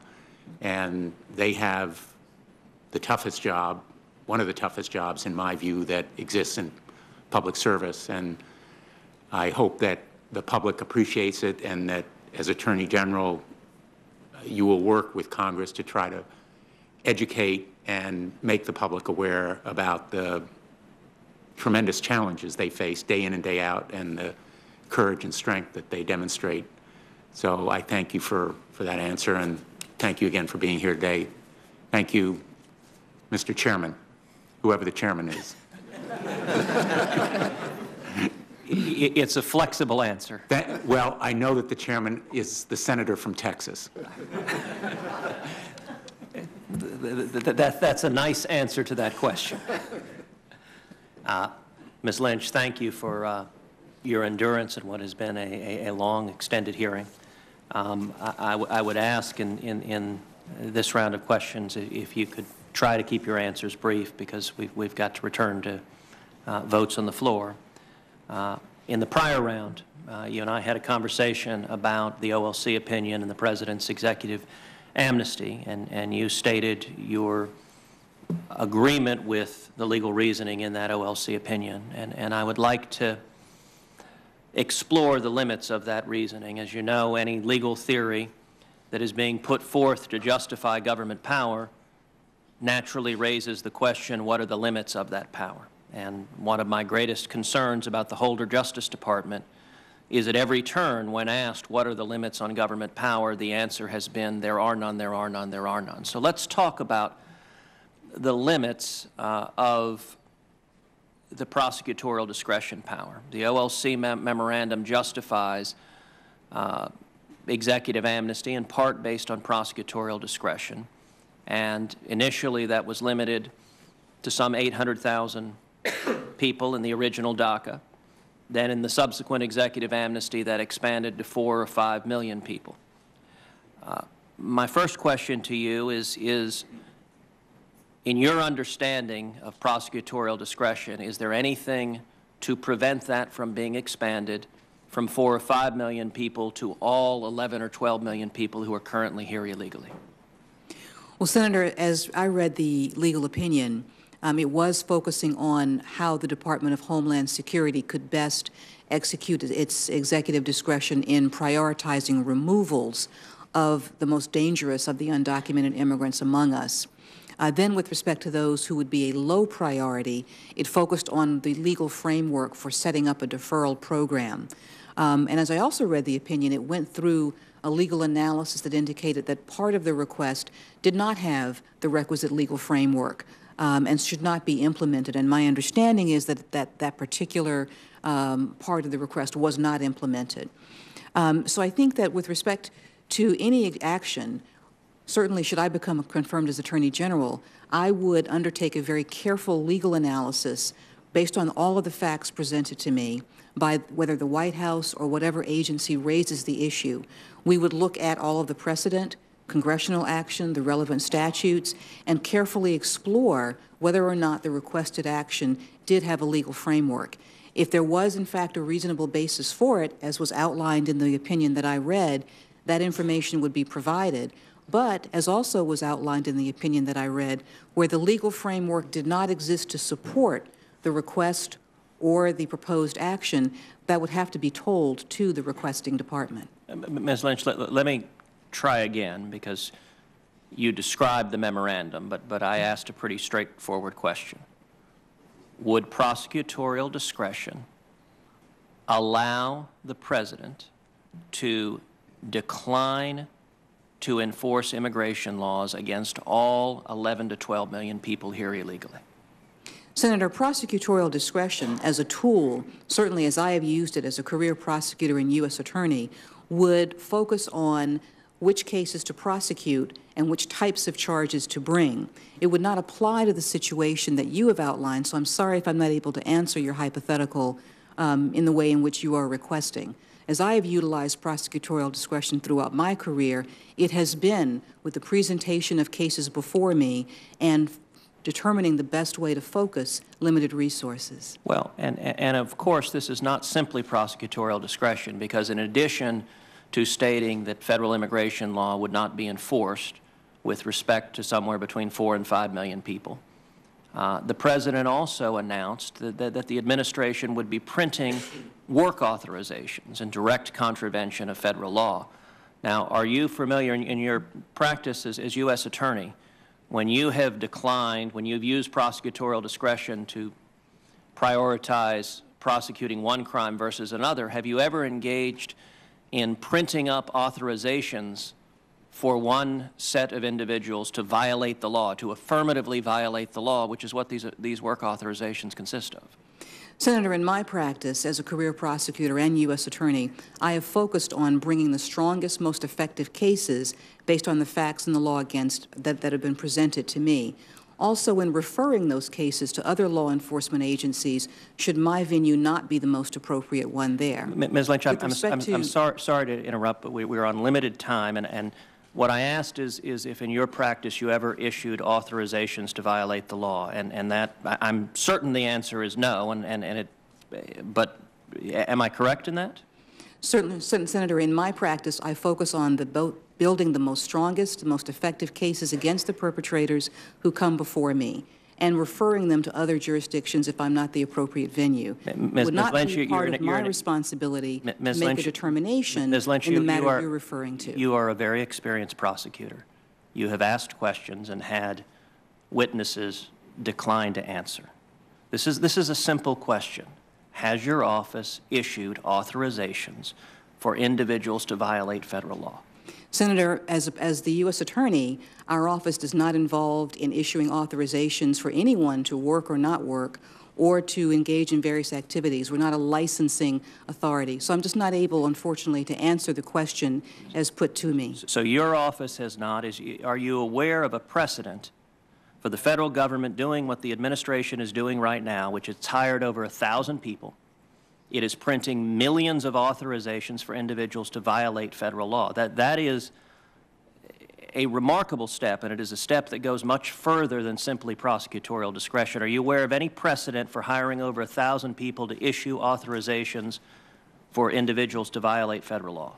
Senator, I'm not aware of the practices that you are referring to now, nor am I aware of how the particular remaining portions of the executive action are being implemented, so I'm simply not able to comment on the hypothetical as presented to me or the particulars that you've given to me. So I'm sorry I don't have the information to answer your question. Well, then let me understand the limits of the legal theory you're putting forth, because you, in prior questioning, embraced the prosecutorial discretion argument. And so Senator Lee asked you a minute ago, let's take the hypothetical Senator Lee asked you about.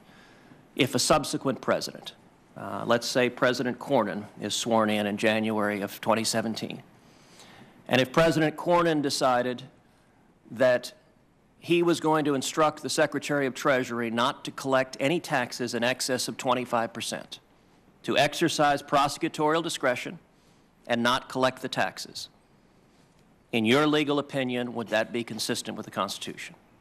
Senator, before I could render a legal opinion on the hypothetical as presented to me, I would want to know the entire scope of the action, but also have the time to gather all of the legal precedent, the cases, congressional actions, any other similar or dissimilar actions where that particular type of action might have been considered.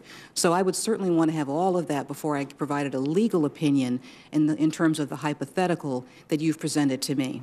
So you're unable to give any legal judgment to this committee today on whether a subsequent president could decline to enforce the tax laws as they're written? I think with respect to current or subsequent presidential action, there would have to be, as in every case, a thorough review of the relevant law, the precedent, congressional precedent, the statutes in issue, in conjunction with whatever action was being proposed to see if there was, in fact, a legal basis or whether there was not a legal basis for the action being proposed. Well, and let me ask, and this will be my final question, your understanding of prosecutorial discretion. Would it allow a subsequent president, President Cornyn, to state that there are other laws that the administration will not enforce, labor laws, environmental laws? Would it allow a President Cornyn to say, every existing federal labor law shall heretofore not apply to the state of Texas because I am using my prosecutorial discretion to refuse to enforce those laws. And in your judgment, would that be constitutional? Well, I certainly can't imagine President Cornyn taking that step. But with respect to the hypothetical that you present, again, Senator, I would have to know what legal basis was being proposed for that, and certainly I would review that law, and if I were the person providing advice to future President Cornyn, advise him as to whether or not there was a legal framework for it or whether there was not a legal framework for it. If there was not, that would be the advice that I would provide to him. I must say I find it remarkable that you're unable to answer that question. I can answer it straightforward. It would be patently unconstitutional for any subsequent president to refuse to enforce the tax laws or the labor laws or the immigration laws for the very same reason that President Obama's actions refusing to force immigration laws are unconstitutional. And it is discouraging that a nominee who hopes to serve as Attorney General either will not give a straightforward answer to that question. My time at this point has expired, so I recognize Senator Franken. Thank you, Senator, Mr. Chairman. I'm sorry, I'm just a little shook up about this President Cornyn thing. It's your worst nightmare. Okay, I got here and suddenly Cornyn was president. My world had changed. I'd like to ask you, Ms. Lynch, about something that's been a focus of mine since I first got to the Senate. And you may remember, I got there a little early. It took me a while to get seated. And it's about the financial meltdown and how it happened and how it caused the Great Recession. And it's about the credit rating agencies and their business model. And basically what happened in the lead up to the meltdown was that banks would put out structured financial products, subprime mortgage-backed securities, say. And then they would pay, I'm sorry, yes, they would choose a rating agency like Standard & Poor's or Moody's or Fitch to rate it and give them a rating, and they would pay them. But they would choose them, and it turned out that a lot of junk got AAA ratings. And this is all kinds of, not just subprime mortgage-backed securities, but then bets on those, derivatives, and then bets on the bets, and then bets on the bets on the bets. So when the reason you had a house of cards collapse is because you had all these bets based on the original piece of junk. And there was an incentive, a total conflict of interest, which is the credit rating agencies knew that if they gave a AAA rating, they'd get the next gig. So that's what they did. And then Chairman Levin of the Permanent Subcommittee on Investigations subpoenaed some emails from within S&P, and they basically were emailing each other, we've got to give these things that aren't good, these financial products, better ratings so we can keep our share of the business. And I've been fighting to get I had actually a bipartisan piece in the Senate side of what's now called Dodd-Frank, the Wall Street Reform Bill, to fix this. It hasn't totally been fixed, and I'm on the SEC to do it. But this is what I'm getting to: is the Department of Justice has a big lawsuit against S&P, and I think it's for about $5 billion, $6 billion, and my understanding is it may be being settled. But I just don't want this to stop with S&P, with the one agency. So what I'm concerned that, and actually SEC just did a settlement also with S&P on this same practice that still exists. So what I want to know is, will you take an aggressive approach to holding these rating agencies, including but not limited to S&P, accountable not for their role in the financial crisis from before and their current role in what they're doing? Senator, certainly with respect to the financial institutions, including the ratings agencies, if I'm fortunate enough to be confirmed as Attorney General, I do look forward to taking a very aggressive stance in reviewing their conduct, as you indicated, not just past conduct, but current and prospective, so that we can prevent these types of harms from occurring again. Because Minnesotans lost their homes, they lost their savings, they lost their jobs. And millions of Americans did this because of these guys. And I don't think they've learned their lesson, and I don't think they've been incentivized to learn their lesson. Okay, I'm told I have to leave in 2 minutes, so I just want to talk a little bit about transparency in NSA. I have 1 minute. That took a minute, what I did.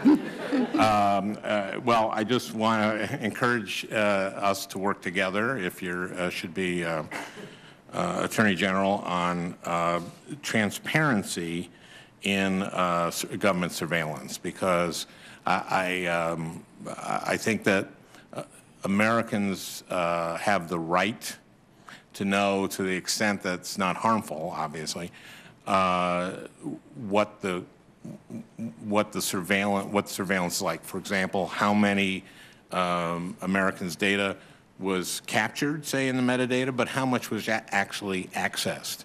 And I think that had we done that, and I had voted against these two programs, 715, 702, originally, because they didn't have enough transparency, and I think it's absolutely essential that Americans know to the greatest degree possible, without jeopardizing our safety, what is going on. So just your commitment to work together on that. Absolutely, Senator. Okay, thank you, Ms. Lynch. Thank you, sir. Mr. President.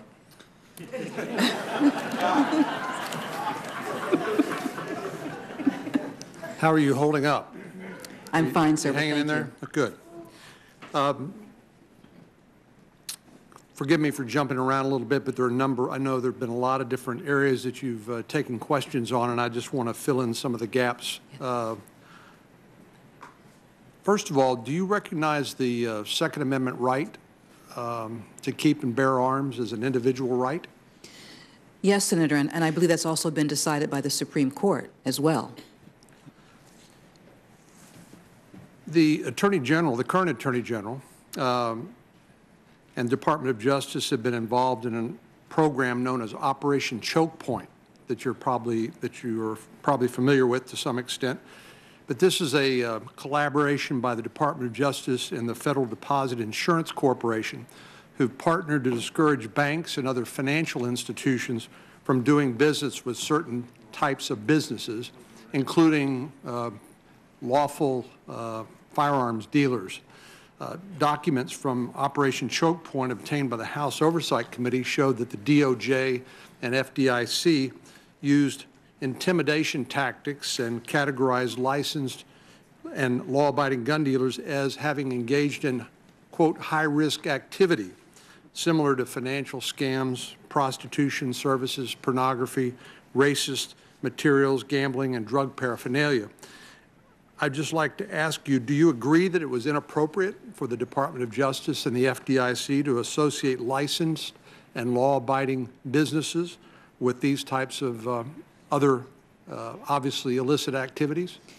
Senator, I appreciate your concern over any department initiative. My familiarity with the Choke Point initiative is based upon my understanding that it focuses on payment processing companies that are involved in defrauding consumers.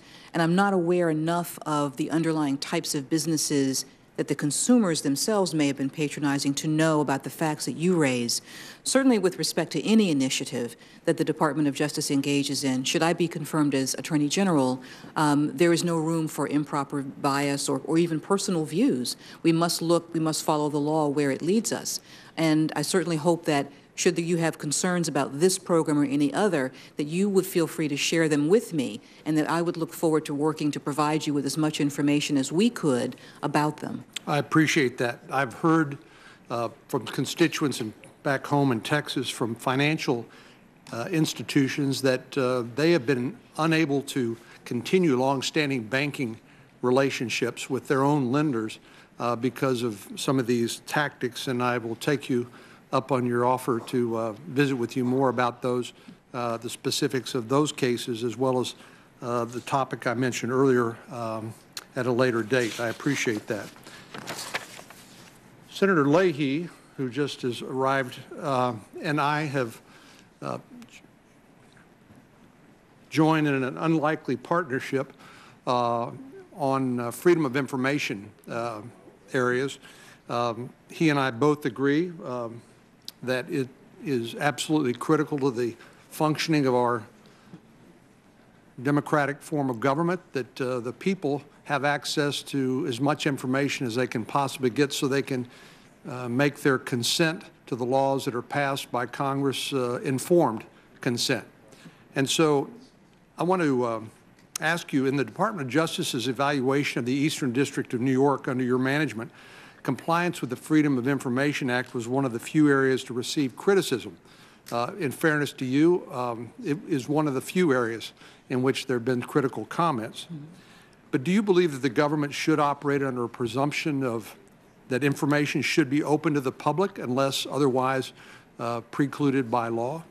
Senator, I share your concern and your view that the Freedom of Information Act is an important tool for the American people to know about the functioning of all government agencies, including the Department of Justice.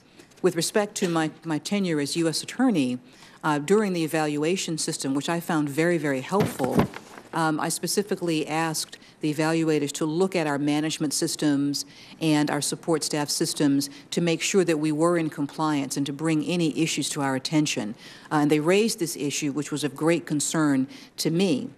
We immediately took steps to rectify the issues that we found within our own office functioning. We have added increased personnel to handle Freedom of Information Act requests. We work closely with the Department of Justice to ensure that they are handled as expeditiously as possible. And so I actually found it a very helpful evaluation process. And I find that I've learned the most when someone has pointed out to me an area in which I might improve. And you took corrective action? Absolutely, immediately. President Obama in 2009 mandated that government agencies, executive branch agencies, should operate under this presumption that information should be open unless otherwise prevented by some rule or some other law. The current Department of Justice has taken the position that that information should be withheld if release of the information will cause foreseeable harm. In other words, they've articulated a different standard than the President himself called for in 2009, which is this presumption of openness absent some legal prohibition against disclosure. Senator Leahy and I have been working on some legislation which would actually codify the President's mandate, the presumption of openness. Is that a standard that you could support, and would you work with us in your administration, if confirmed, to make sure that this presumption of openness applies across government agencies and that information would only be withheld from the public if some law or other rule or regulation precluded it? Senator, I share your view in the importance of the Freedom of Information Act and in transparency. And certainly I look forward to working with both you and Senator Leahy to review that type of legislation. And I hope that in the full and fair exchange that I believe we will have, as we have had over the past few weeks, we can discuss ways in which to make as much information available possible while protecting vital interest. I certainly feel that with respect to the Department of Justice, should I be confirmed as Attorney General, one of the areas that we always have to be concerned about are ongoing investigations and witness safety and security. But I feel that through discussing these issues, it is something that we could work together on. And finally, I know the Chairman alluded to the gun walking program known as Fast and Furious which was the subject of a lot of oversight efforts by this committee and others in the House. And then, to our surprise, the Attorney General Holder, claimed executive privilege as to certain communications and documents, even though the documents in question that did not involve the President or his staff. And the President himself confirmed that claim of executive privilege. As you may know, that claim is currently in litigation, and I would ask your commitment to take a look at that with a fresh set of eyes to see whether you believe that the Department's defense and continued refusal to deny Congress access to these documents is justified under a claim of executive privilege. Would you pledge to take a fresh look at that and render your own independent judgment about that? Well, certainly, Senator, with respect to that matter, it is a subject of ongoing litigation, and I really do not know when it is likely to be resolved. So I don't know what status, at what stage it will be in, should I be so fortunate as to be confirmed.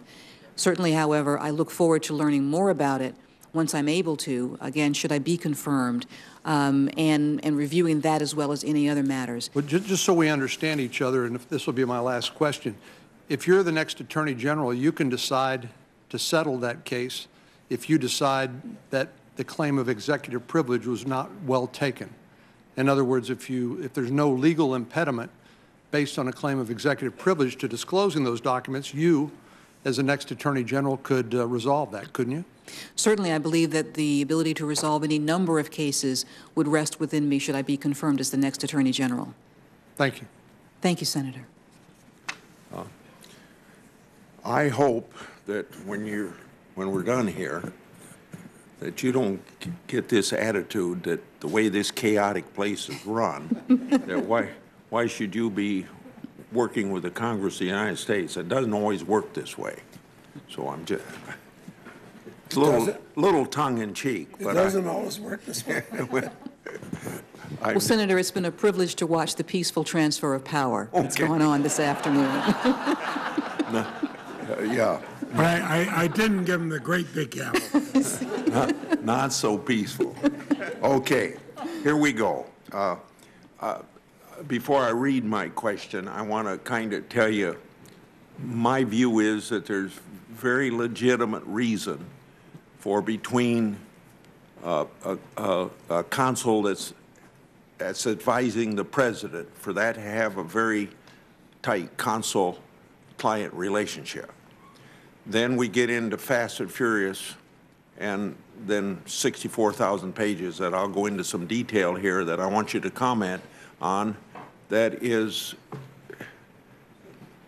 maybe an argument it was privileged, but is it really privileged? So let me go to where you maybe had not a direct role, but you chaired the Attorney General's Advisory Committee.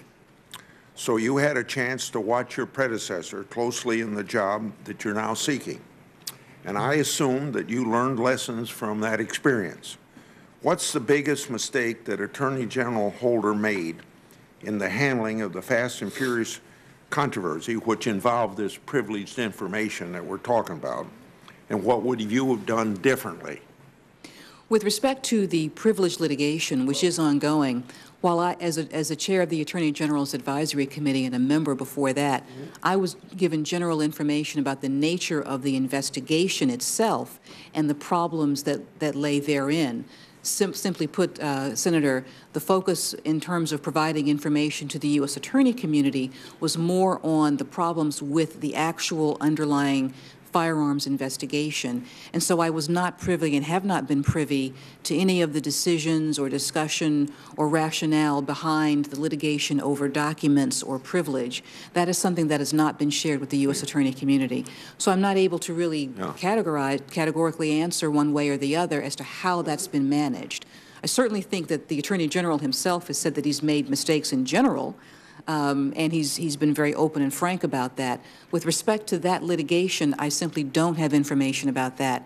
You are correct. I did receive general information about the underlying case because it did represent an investigation that certainly the review the Inspector General's report indicated was not handled in the best way and was not the way in which those of us in the U.S. Attorney community would have wanted to see that case operate at all. Okay.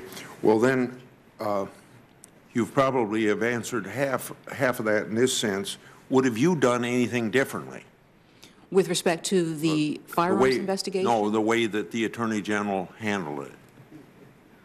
Well, with respect, certainly, I think that having the Inspector General review the firearms investigation itself and come up with the issues that occurred within the office and the handling of the case was something that I think will be useful to the Department of Justice as it seeks to prevent similar mistakes being made and improve training and the like.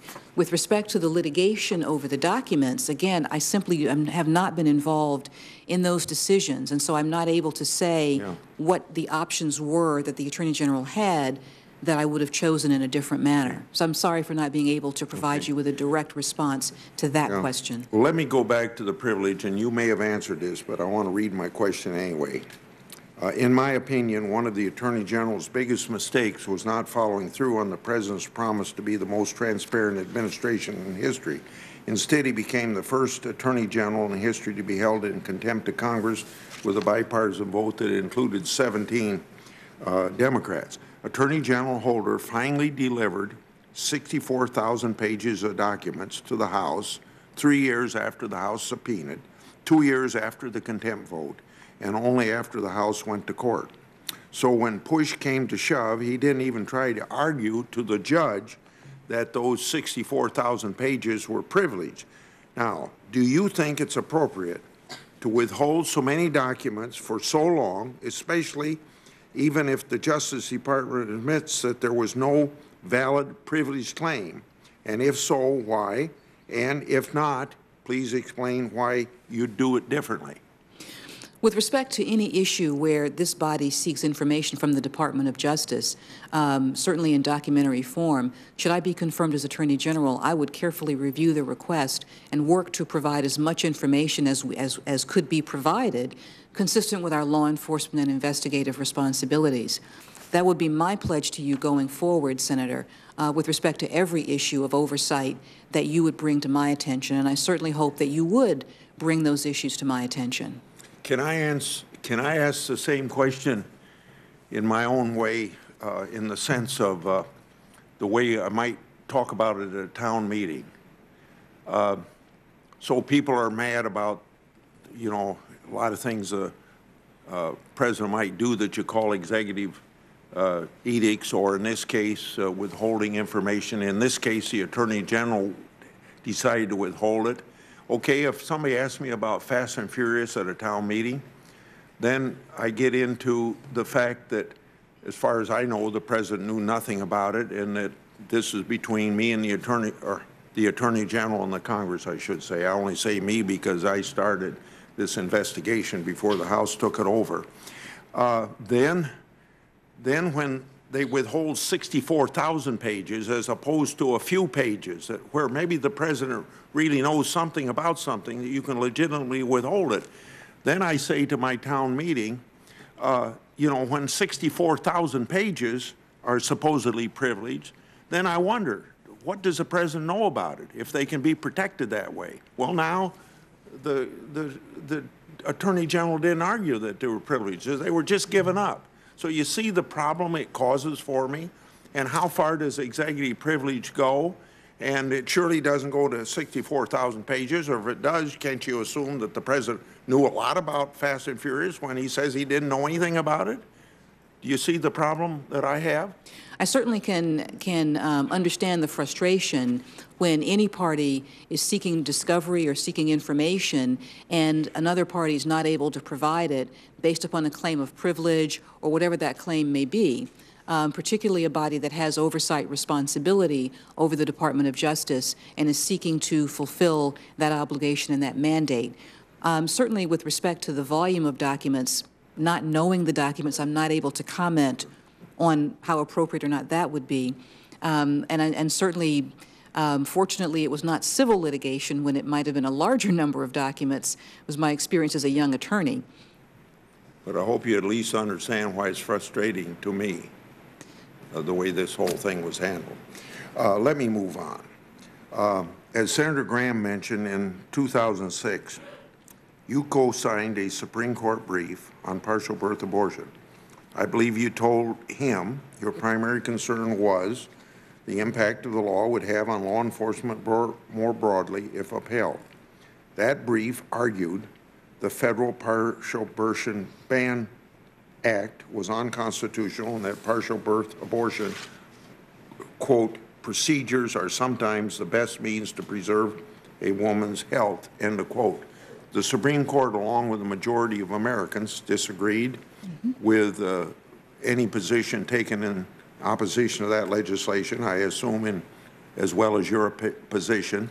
The Supreme Court held there is, quote, uncertainty, in parentheses, in the medical community over whether the barred procedure is ever necessary to preserve a woman's health. Just one question. Judging by your questionnaire, it doesn't look like you've added your name to a lot of Supreme Court briefs. Of all the cases that you could have become personally involved in, why did you pick this particular case? Was that the only case that raised the concerns you mentioned to Senator Graham? And I'd like to get this on record because I assume you read the brief, otherwise you wouldn't have signed it. Would that be right? Yes, Senator, that would be correct. Okay. So then can you say why did you pick this particular case if you haven't done it very often? And was this the only case that raised concerns that you mentioned to Senator Graham? Thank you, Senator. With respect to the amicus brief, I joined a group of former Department of Justice personnel, former United States attorneys, as well as former assistant attorneys general. And our focus was on our concern that the way in which the law would be implemented might put prosecutors at variance with doctors and their medical treatment, and might raise an issue that prosecutorial discretion had been constrained in some way by the political debate. We were not focused on the actual issue involving the procedure itself. In fact, it was our concern that as lawyers, we did not have medical information or the medical capability to evaluate that procedure and could be dealing with a situation where a doctor may say something different from what the law might require us to do. And that was the concern that was being raised in that brief. Okay. The Supreme Court did resolve the issue on the part of the statute itself, and certainly that is the law of the land now. Okay. Senator Leahy. Thank you very much. And for your, since for both your benefit and for the nominee's benefit, I've been told that I have 2 additional members that want to come over to ask a second round. They're going to come today? They're going to come just as soon, yes. I'm going to make sure they come today. Just as soon as the vote's over, I've been told. And you and I'll have to go vote too. Yeah. Okay, why don't we just recess and we'll go vote and we'll come back. Okay. We'll recess. Thank you for being patient. I'm going to go a different route.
It has been an afternoon of start and stop for the Senate Judiciary Committee in day number 1 of their confirmation hearing for Loretta Lynch to be the next Attorney General, nominated by President Obama at the end of 2014. And here on day number 1, the Loretta Lynch testifying. Tomorrow they'll hear from witnesses testifying in favor and against the nomination. While they're in this recess, and they've been in these recesses this afternoon for votes on the Senate floor, we'll open up our phone lines. The numbers are on the screen. For Democrats, it's 202-748-8920.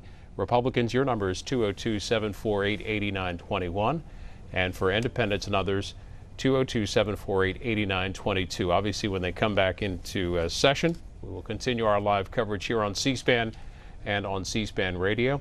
And just a note, too, we plan to re-air all of today's hearing, all put together without the starts and stops and the recesses in between. That'll get underway probably about 8 o'clock Eastern tonight here on C-SPAN.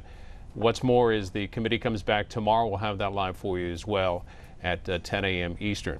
We're also taking your comments on Facebook and on Twitter. The hashtag on Twitter is C-SPAN Chat, so we'll get to some of those comments in just a moment. Let's get to your calls. John's waiting in El Paso, Texas on the Republican line. What did you hear this afternoon from Loretta Lynch? Well, I have more of a comment to make. So far, when she started out real strong and all the things that I could agree with. But then there's towards the end, she has become another Obama lapdog and another puppet like Eric Holder.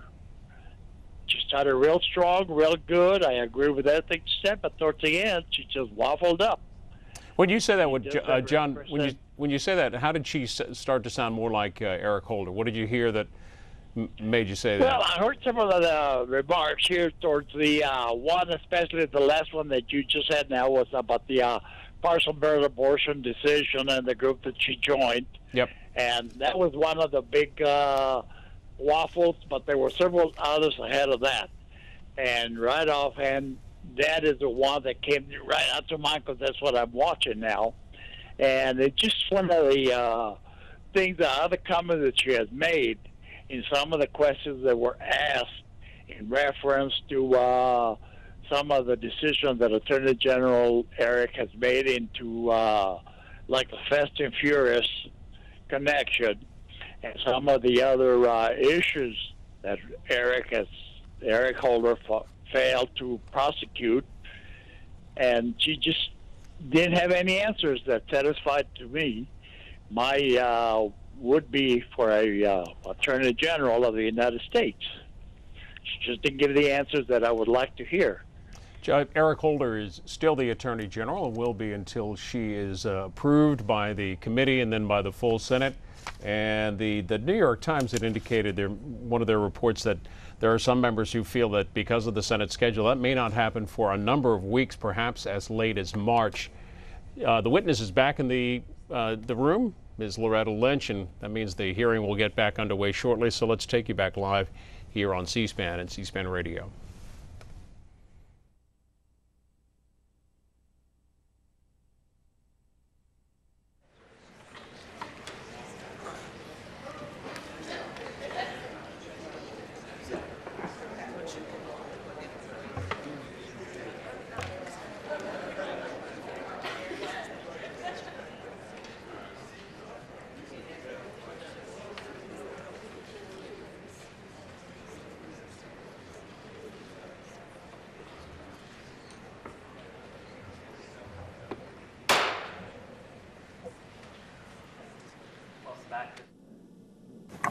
Thank you, Senator.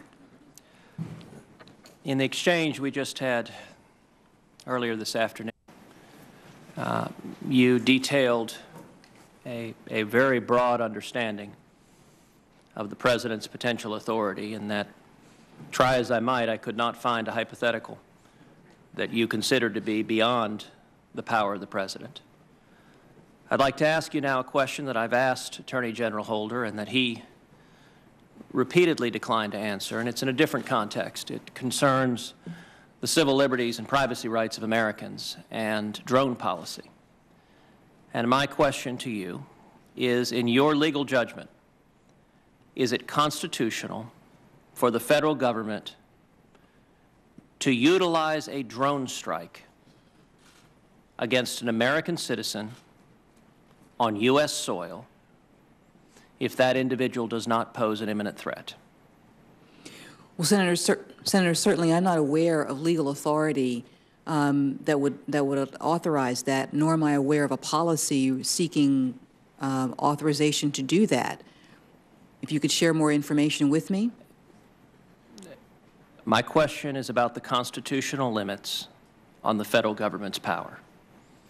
Attorney General Holder repeatedly declined to answer the question about whether it is constitutional for a drone to use lethal force against an American citizen on U.S. soil if that individual doesn't pose imminent threat. Now, let me be clear. I think the answer to this is very easy. My question to you is it constitutional for the federal government to do so? Well, Senator, I think with respect to the use of lethal force by any means, one would always want to look at the law enforcement issues involved there. And certainly, if you could provide more context there, I could place it in the scope of either a case or an issue that I might have familiarity with. Ms. Lynch, it is in the nature of a hypothetical, but you are certainly aware that the federal government is currently using drone strikes overseas. The federal government also maintains drone surveillance domestically here at home.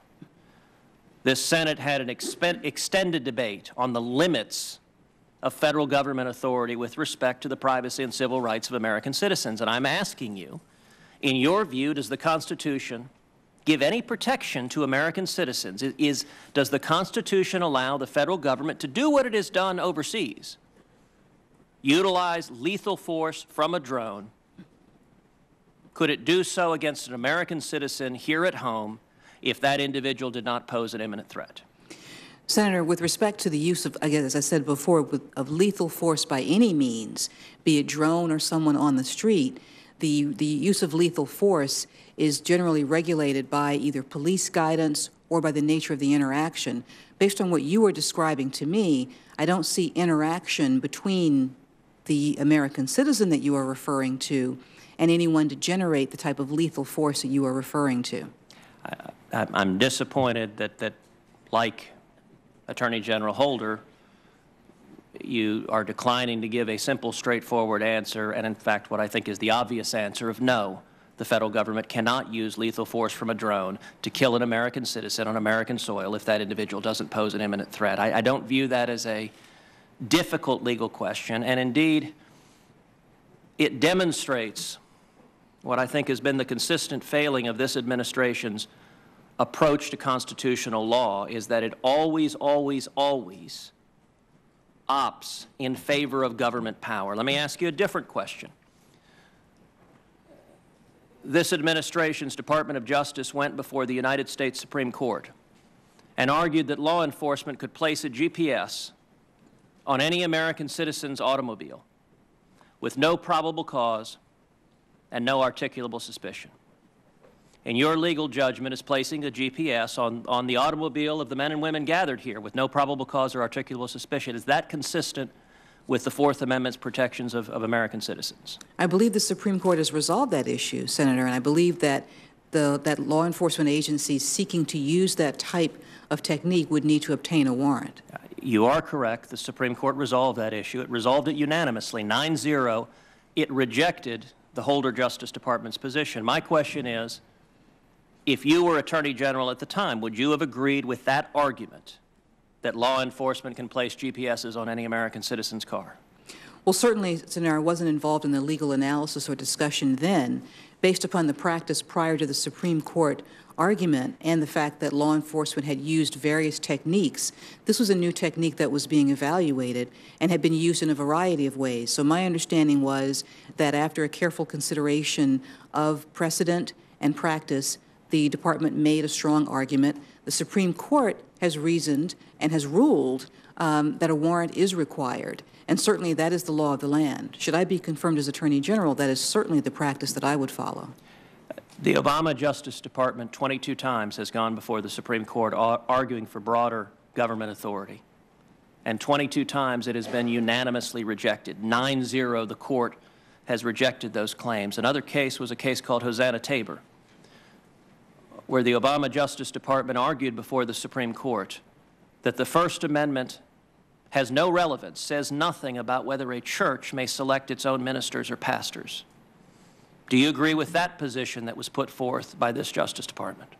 Well, Senator, I have not read the briefs on that, so certainly I'm not aware of the full articulation of that position. But I believe the Supreme Court has spoken and has resolved that issue. Certainly, should I be confirmed as Attorney General, I would follow that precedent. You are correct again. The Supreme Court resolved that 9-0, rejecting the opinion. And I would note Justice Elena Kagan, an appointee of this president, said from the bench in that argument to the Department of Justice's lawyer, I find your position amazing, that the Justice Department would argue the First Amendment does nothing, says nothing about a church's ability to appoint its own ministers and pastors. Let me ask you, if you are confirmed as Attorney General,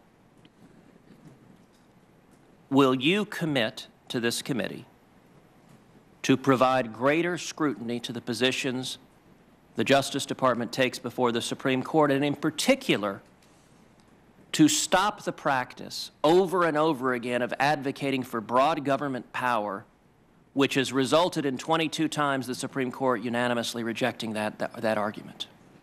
Senator, should I be so fortunate as to be confirmed as Attorney General, I will take every case that comes before the Department of Justice seriously. I will consult with the career prosecutors there, also within the Solicitor General's office, on the facts of the case, the relevant law, and in conjunction with them, provide my best judgment as to the approach to take. Is it your understanding of the role of the Attorney General that the Department of Justice should always advocate greater government power? Senator, my view is that the Department of Justice advocates to defend statutes as passed by Congress, and that its greatest function is to represent the American people. With respect to specific cases, again, I will always do as I have done throughout my career as a lawyer. I will carefully examine the facts of the case, the relevant law, precedent, and make the best reasoned argument that there is to support the position that's being advocated. Well, let's shift to another area where this Department of Justice has not been, in my view, faithfully enforcing the law. In May of 2013, the Inspector General of the Treasury Department concluded that the IRS had wrongfully targeted citizen groups for their political views. When that news broke, President Obama publicly said he was outraged. He said he was angry, and he said the American people had a right to be angry. Ms. Lynch, do you agree with what President Obama said then, that the American people have a right to be angry at the IRS targeting citizens for their political views? Senator, my view is that political views or bias have no place in the way in which not only the Department of Justice, but all agencies carry out their duties. And certainly, when people hear of something that raises that issue, I can understand their concerns. In the nearly 2 years that have transpired, the individual who led the IRS office in question, Ms. Lois Lerner, has testified twice before Congress and has pleaded the fifth, which, as you are well aware, means she raised her hand and said, if I answer your questions, it means I may incriminate myself in criminal conduct. In the nearly 2 years since that time has transpired, not a single person has been indicted. The nearly 2 years since that time has transpired, many of the victims of the illegal targeting have yet to be interviewed by the FBI or the Department of Justice.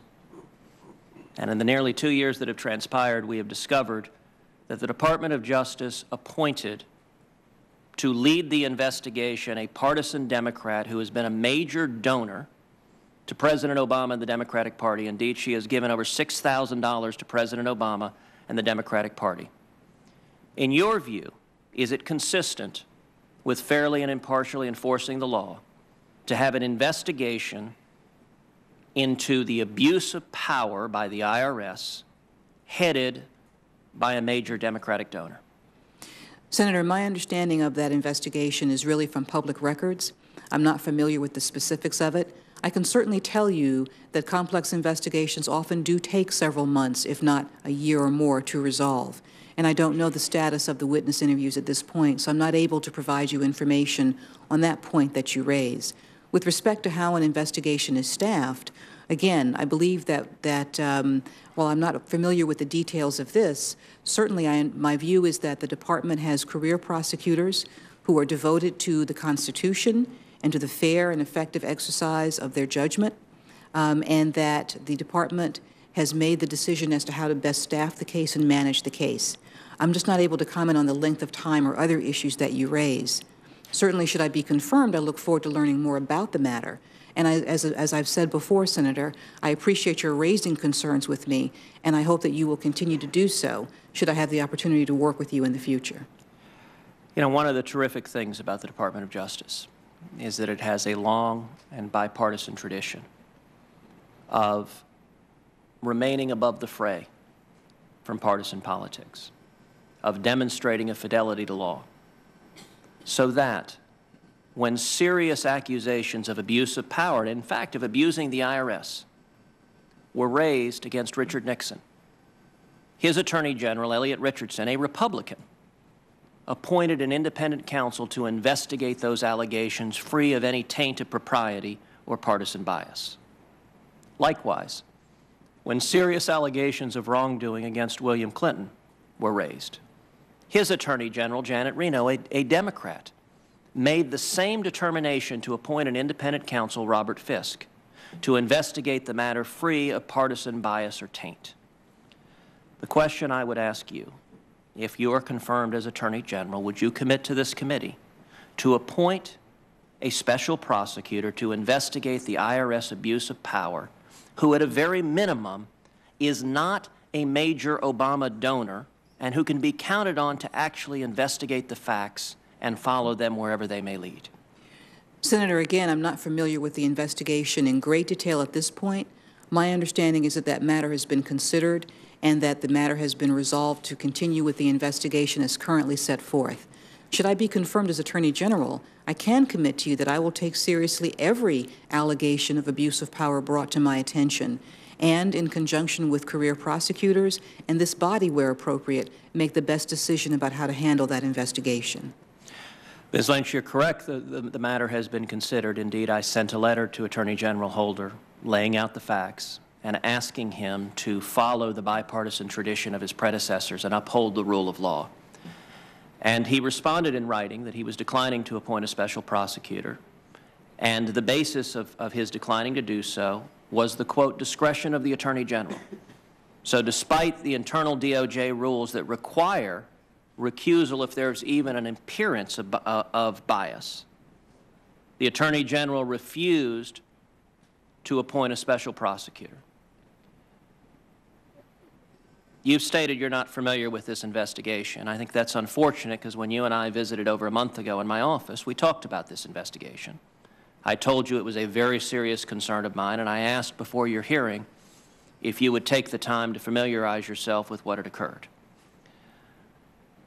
And yet your answer today is that you're not aware of what's happening. Let me ask a more general question. Would you trust John Mitchell to investigate Richard Nixon? You're referring to former Attorney General Mitchell? Yes. Again, Senator, again, based on that hypothetical, I'd have to know what the issue was and what you were requesting him to do. Would you trust John Mitchell to investigate the allegations of wrongdoing in the break-in at Watergate against Richard Nixon? Would you trust John Mitchell, who had run Richard Nixon's campaign, to investigate the allegations that ultimately led to Richard Nixon resigning the presidency? Well, I think that matter has been resolved. Indeed. And certainly with respect to how that matter should have been handled and Attorney General Mitchell's involvement in it, I believe his role in it has been resolved as well. So I'm sorry, I'm just not able, I don't think I'm understanding the basis of your question, sir. Ms. Lynch, there are many of us who are alumni of the Department of Justice who have most respected the department when it demonstrated independence from the president, when the department was willing to stand up to the president, when the Attorney General behaved not as if he or she were the personal lawyer for the president who appointed them, but rather when the attorneys general in both parties have behaved as independent, impartial law enforcement officers who owe a fidelity to the Constitution and the laws. Prior to becoming Attorney General, Eric Holder had a reputation as a U.S. attorney of upholding the law. And I was hopeful when he was appointed that he would carry that reputation forward as Attorney General. It has saddened me greatly that he has not done so, and I will say it is disappointing in this hearing that, try as I might, there has been nothing I have been able to ask you that has yielded any answer suggesting any limitations whatsoever on the authority of the President. That does not augur well for this committee's assessment of your willingness to stand up to the President when the Constitution and the laws so require.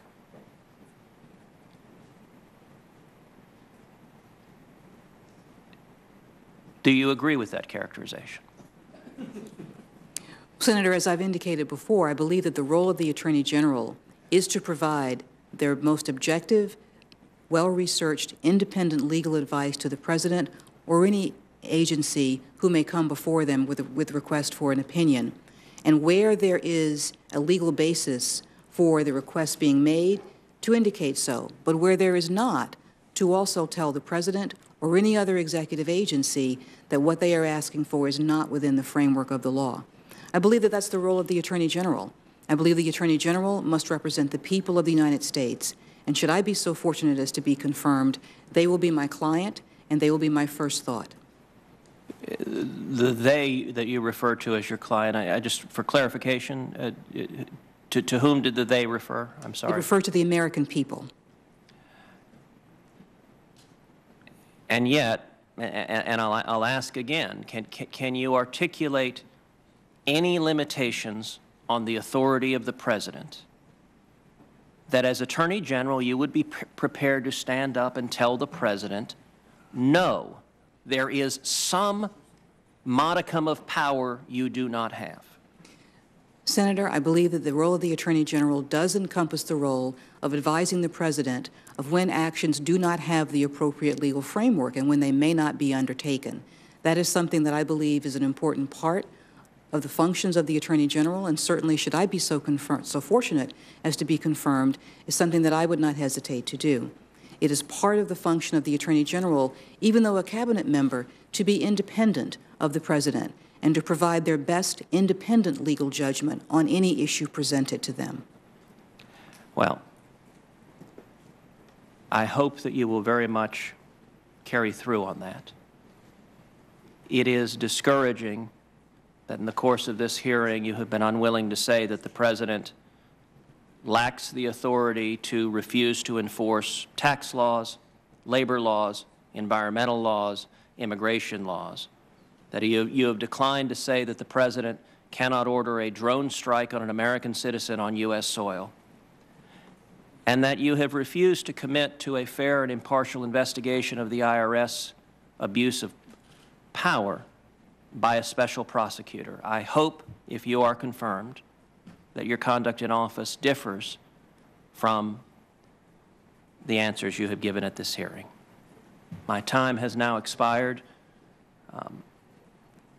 I see Senator Leahy is here, so I recognize Senator Leahy. I see Senator Tillis here, too. I'll withhold my time that I have. Thank you, Senator. Ms. Lynch, I wanted to go back to, and I do apologize for all this cycling. If you saw the activity over in the Senate chamber, you know why we're going through it. Certainly not for a lack of interest in this important topic. But I want to go back to the idea of the limited resources within the DOJ and some matters that I'd like to get some sense that if you should be confirmed, that you would take a look at it and potentially reconsider some of the priorities of the current Attorney General. And I'll give you one example. In North Carolina, we did change the election law, early voting. We went from 17 days to 10 days. In that law, though, we made it by law, you could never offer fewer hours of early voting than the highest number that you'd ever offered in that particular county. And what that had the effect of in this last election cycle is historic turnout, even among minorities. And so we've got a lawsuit filed by this Department of Justice, where I'm named in it, questioning that. But then we have 12 states that have no early voting whatsoever. And I'm wondering why it seems to be inconsistent when you have one state that's preserving the most that it's ever had before, other states that have never offered it, that we would, in a time of limited prosecutorial resources, that we would actually allocate that way, given all that's been said today about the limits of resources and the need to allocate them to their best and highest use. Can you give me some sense of your thinking on that? Well, Senator, with respect to the current litigation that's been filed, I haven't been involved in it to date. I do know that it is proceeding through the courts, and I believe there will be further action this summer. There may be a trial, I'm not sure. And so I think we will have to wait and see the judicial determination on the impact of the changes in the North Carolina state law. As I indicated earlier, states obviously have a grave interest and a great interest in both preserving the right to vote and protecting the integrity of the vote. And many of them do so in ways that are effective throughout several states. The Department of Justice will always have a concern if the matter is raised as to whether or not there is a negative impact, that is to say, a foreclosing of the right to vote. And certainly people can differ on the impact that will be had, and that will always be the issue in a case to be brought along those lines. And certainly nothing, I don't believe anything would have been personally aimed at you, sir. Oh, no. So with respect to that, when the issue is whether or not a change in statutes somehow infringes upon this, our most important right, it is something that the Department of Justice will always review. But certainly, sir, I look forward to having discussions with you about the nature of, not in this case as it's under litigation, but other matters in which the Department is taking an interest and getting views of you and others on this committee on them. I think it's very important because should you be confirmed, I think, again, we will always be in the state of not enough resources for all the things that we want to do. And it just seems to me that this may be one example where if you looked objectively at the Supreme Court case, states that are doing everything that they can to respect and promote a citizen's right to vote, that to spend our additional time and resources re-prosecuting laws doesn't seem to be the best use of resources in the context of the limited resources that we've discussed and several members on this panel have discussed today. And I would look forward to, should you be confirmed, to having a discussion with you about how we can be sure that we are putting it to the best purposes for the good of the American people that you're trying to serve, or that you will try to serve. Thank you, sir. Thank you. Senator Sessions. Thank you, Mr. Chairman. It's an honor to serve with you and also to have served with our former chairman and appreciate the opportunity today.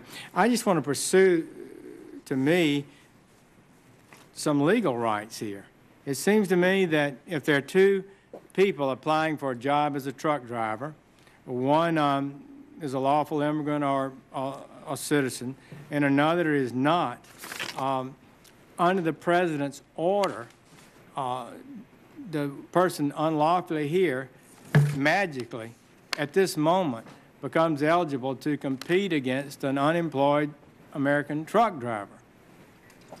And I think that's bizarre. And the idea that there are rights that might attach to someone here unlawfully to take jobs from Americans under difficult working conditions as we are today is antithetical to common sense. So I think that somebody needs to be asking themselves, who is protecting the American worker? The people who are paying the salaries of you, the President, and all of us. And as a matter of law, the people who elect us are the people we're most directly accountable for, and that's the citizens of the United States. So I'm worried about that. What kind of lawsuit, what kind of claim have you thought about this that might somebody who loses out to a person who claims that they're legal to work now because of the President's order and they didn't become a truck driver, and the person that was recently legalized did get the job. Mm-hmm. Well, Senator, at the outset, I do want to state that it's my understanding that, and there is no right to work for an undocumented immigrant in the country, so they would not have the right to work. Well, they would under the president's order, would they not? For those people who can obtain documentation, be it a green card or a visa or other cards, they would have the ability to apply for positions. With respect to... Well, could I ask you about that? The president's going to give work permits to 5 million. They would be, under his theory, entitled to work. He would have created 5 million persons to compete against 5 million Americans for a limited number of jobs, right?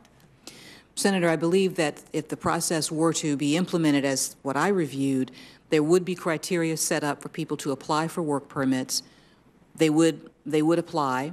There would have to be a decision as to whether or not they would receive them, and then I do not know what level of employment they would be able to apply for, but assume that they could apply for positions. Well, the estimates are, I think, from the White House, it would be as many as a total of 5 million, and they would be given work authorization, photo IDs, Social Security numbers, and the ability to participate in Social Security and Medicare.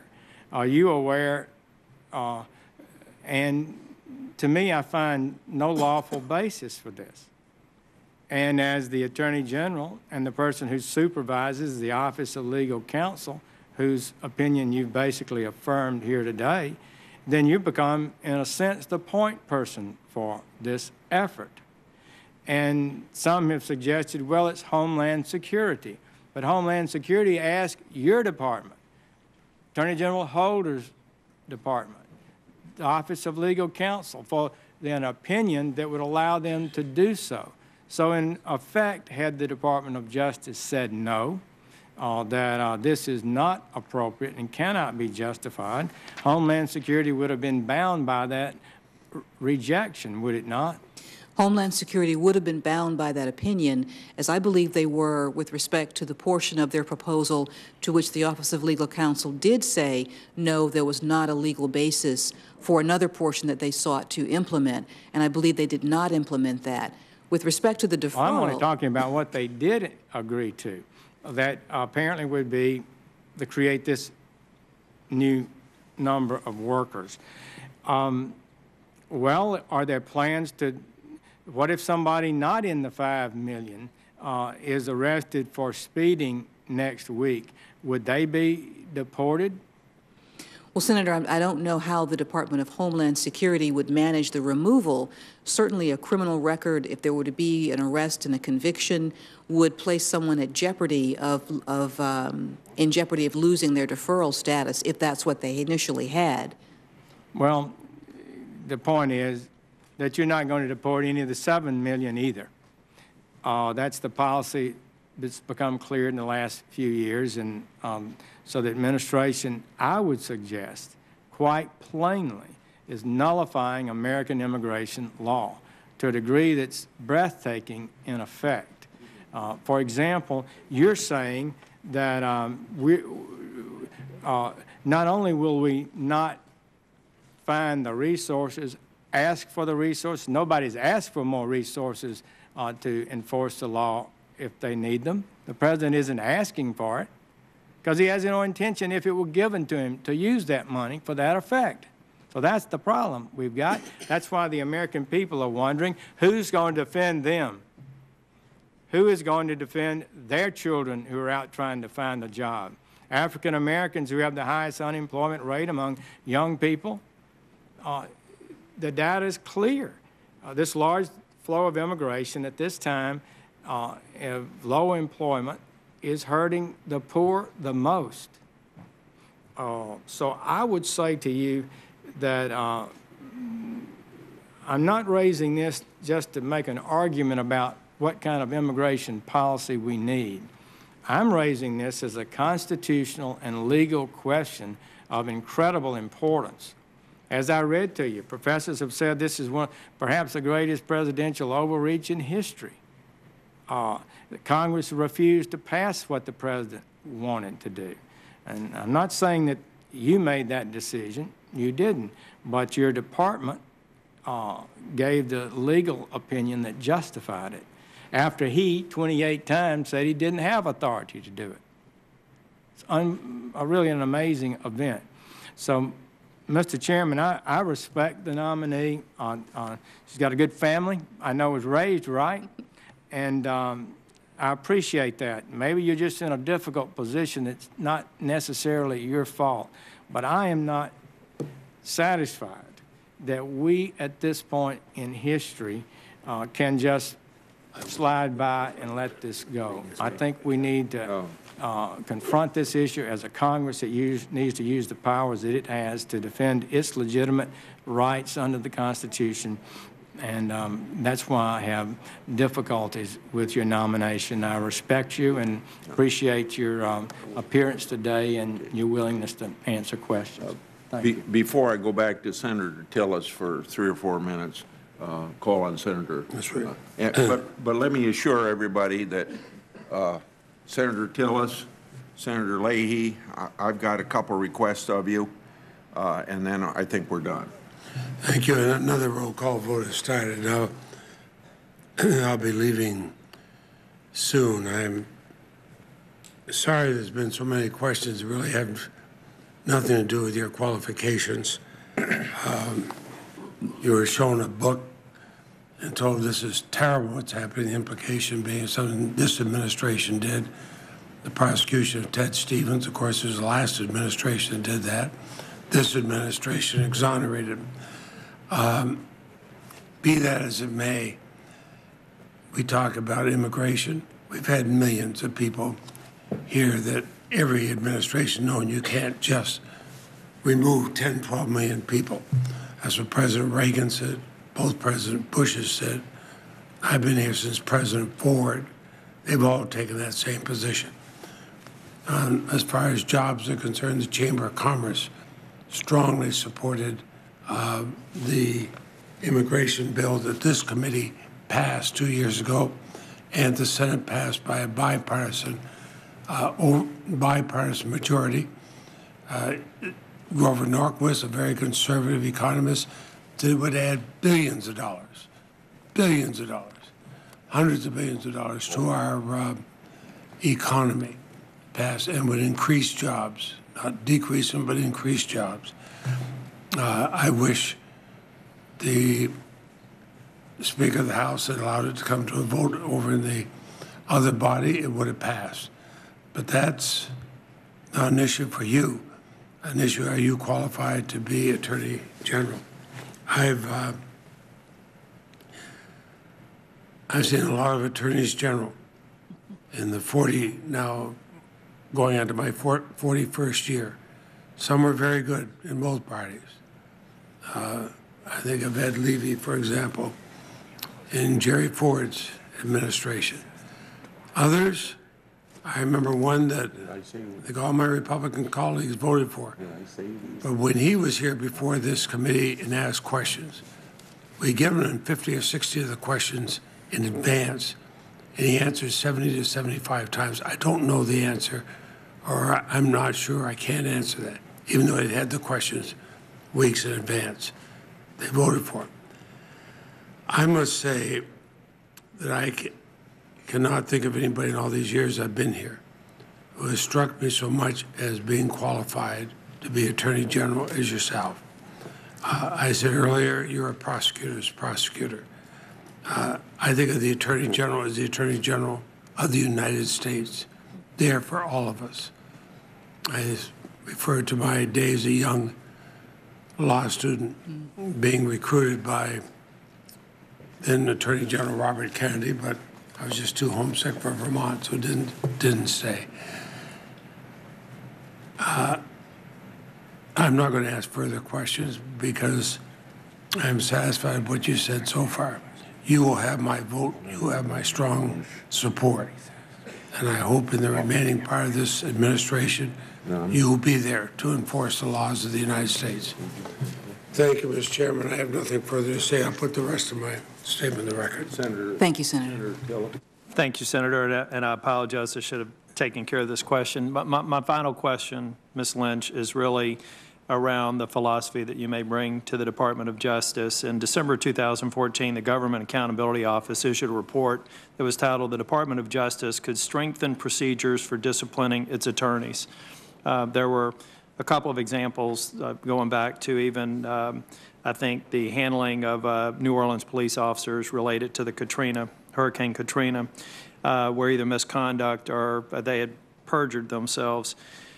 Would you agree with me that the Department of Justice employees who would engage in this sort of activity, either through prosecutorial misconduct or through perjuring themselves in court, are they the kind of personnel that you would allow to continue to be employed in the DOJ?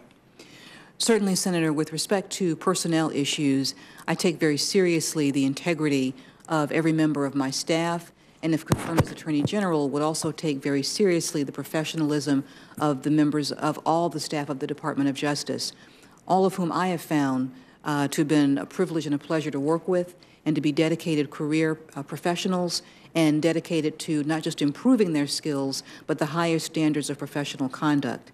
When they cross a line, they are dealt with, and that will continue to happen should I be confirmed as Attorney General. But I will say that with respect to the staff and the attorneys at the Department of Justice, they are some of the most effective and professional individuals that I've had the pleasure to be affiliated with.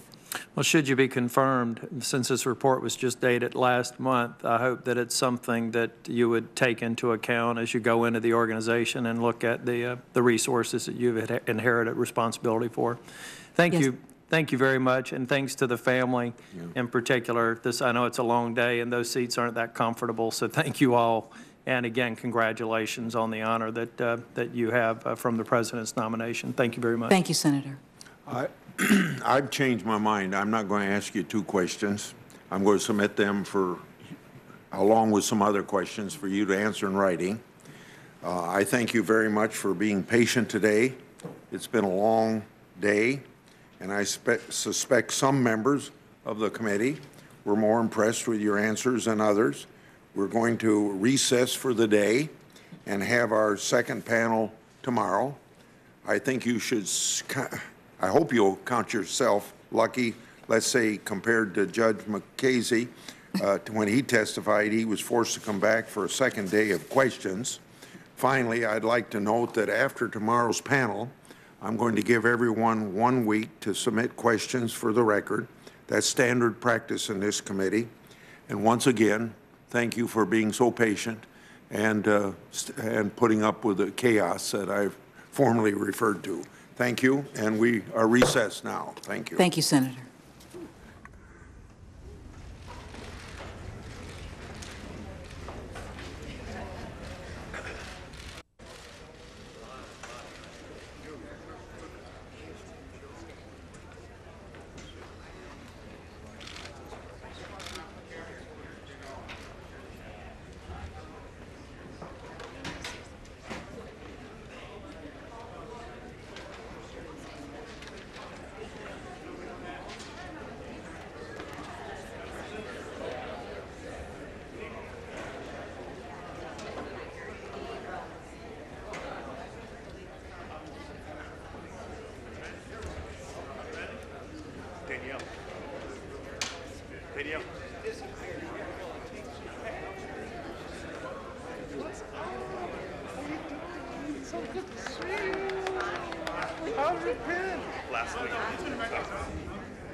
So the first day of the confirmation hearing for Attorney General nominee Loretta Lynch has wrapped up before the Senate Judiciary Committee.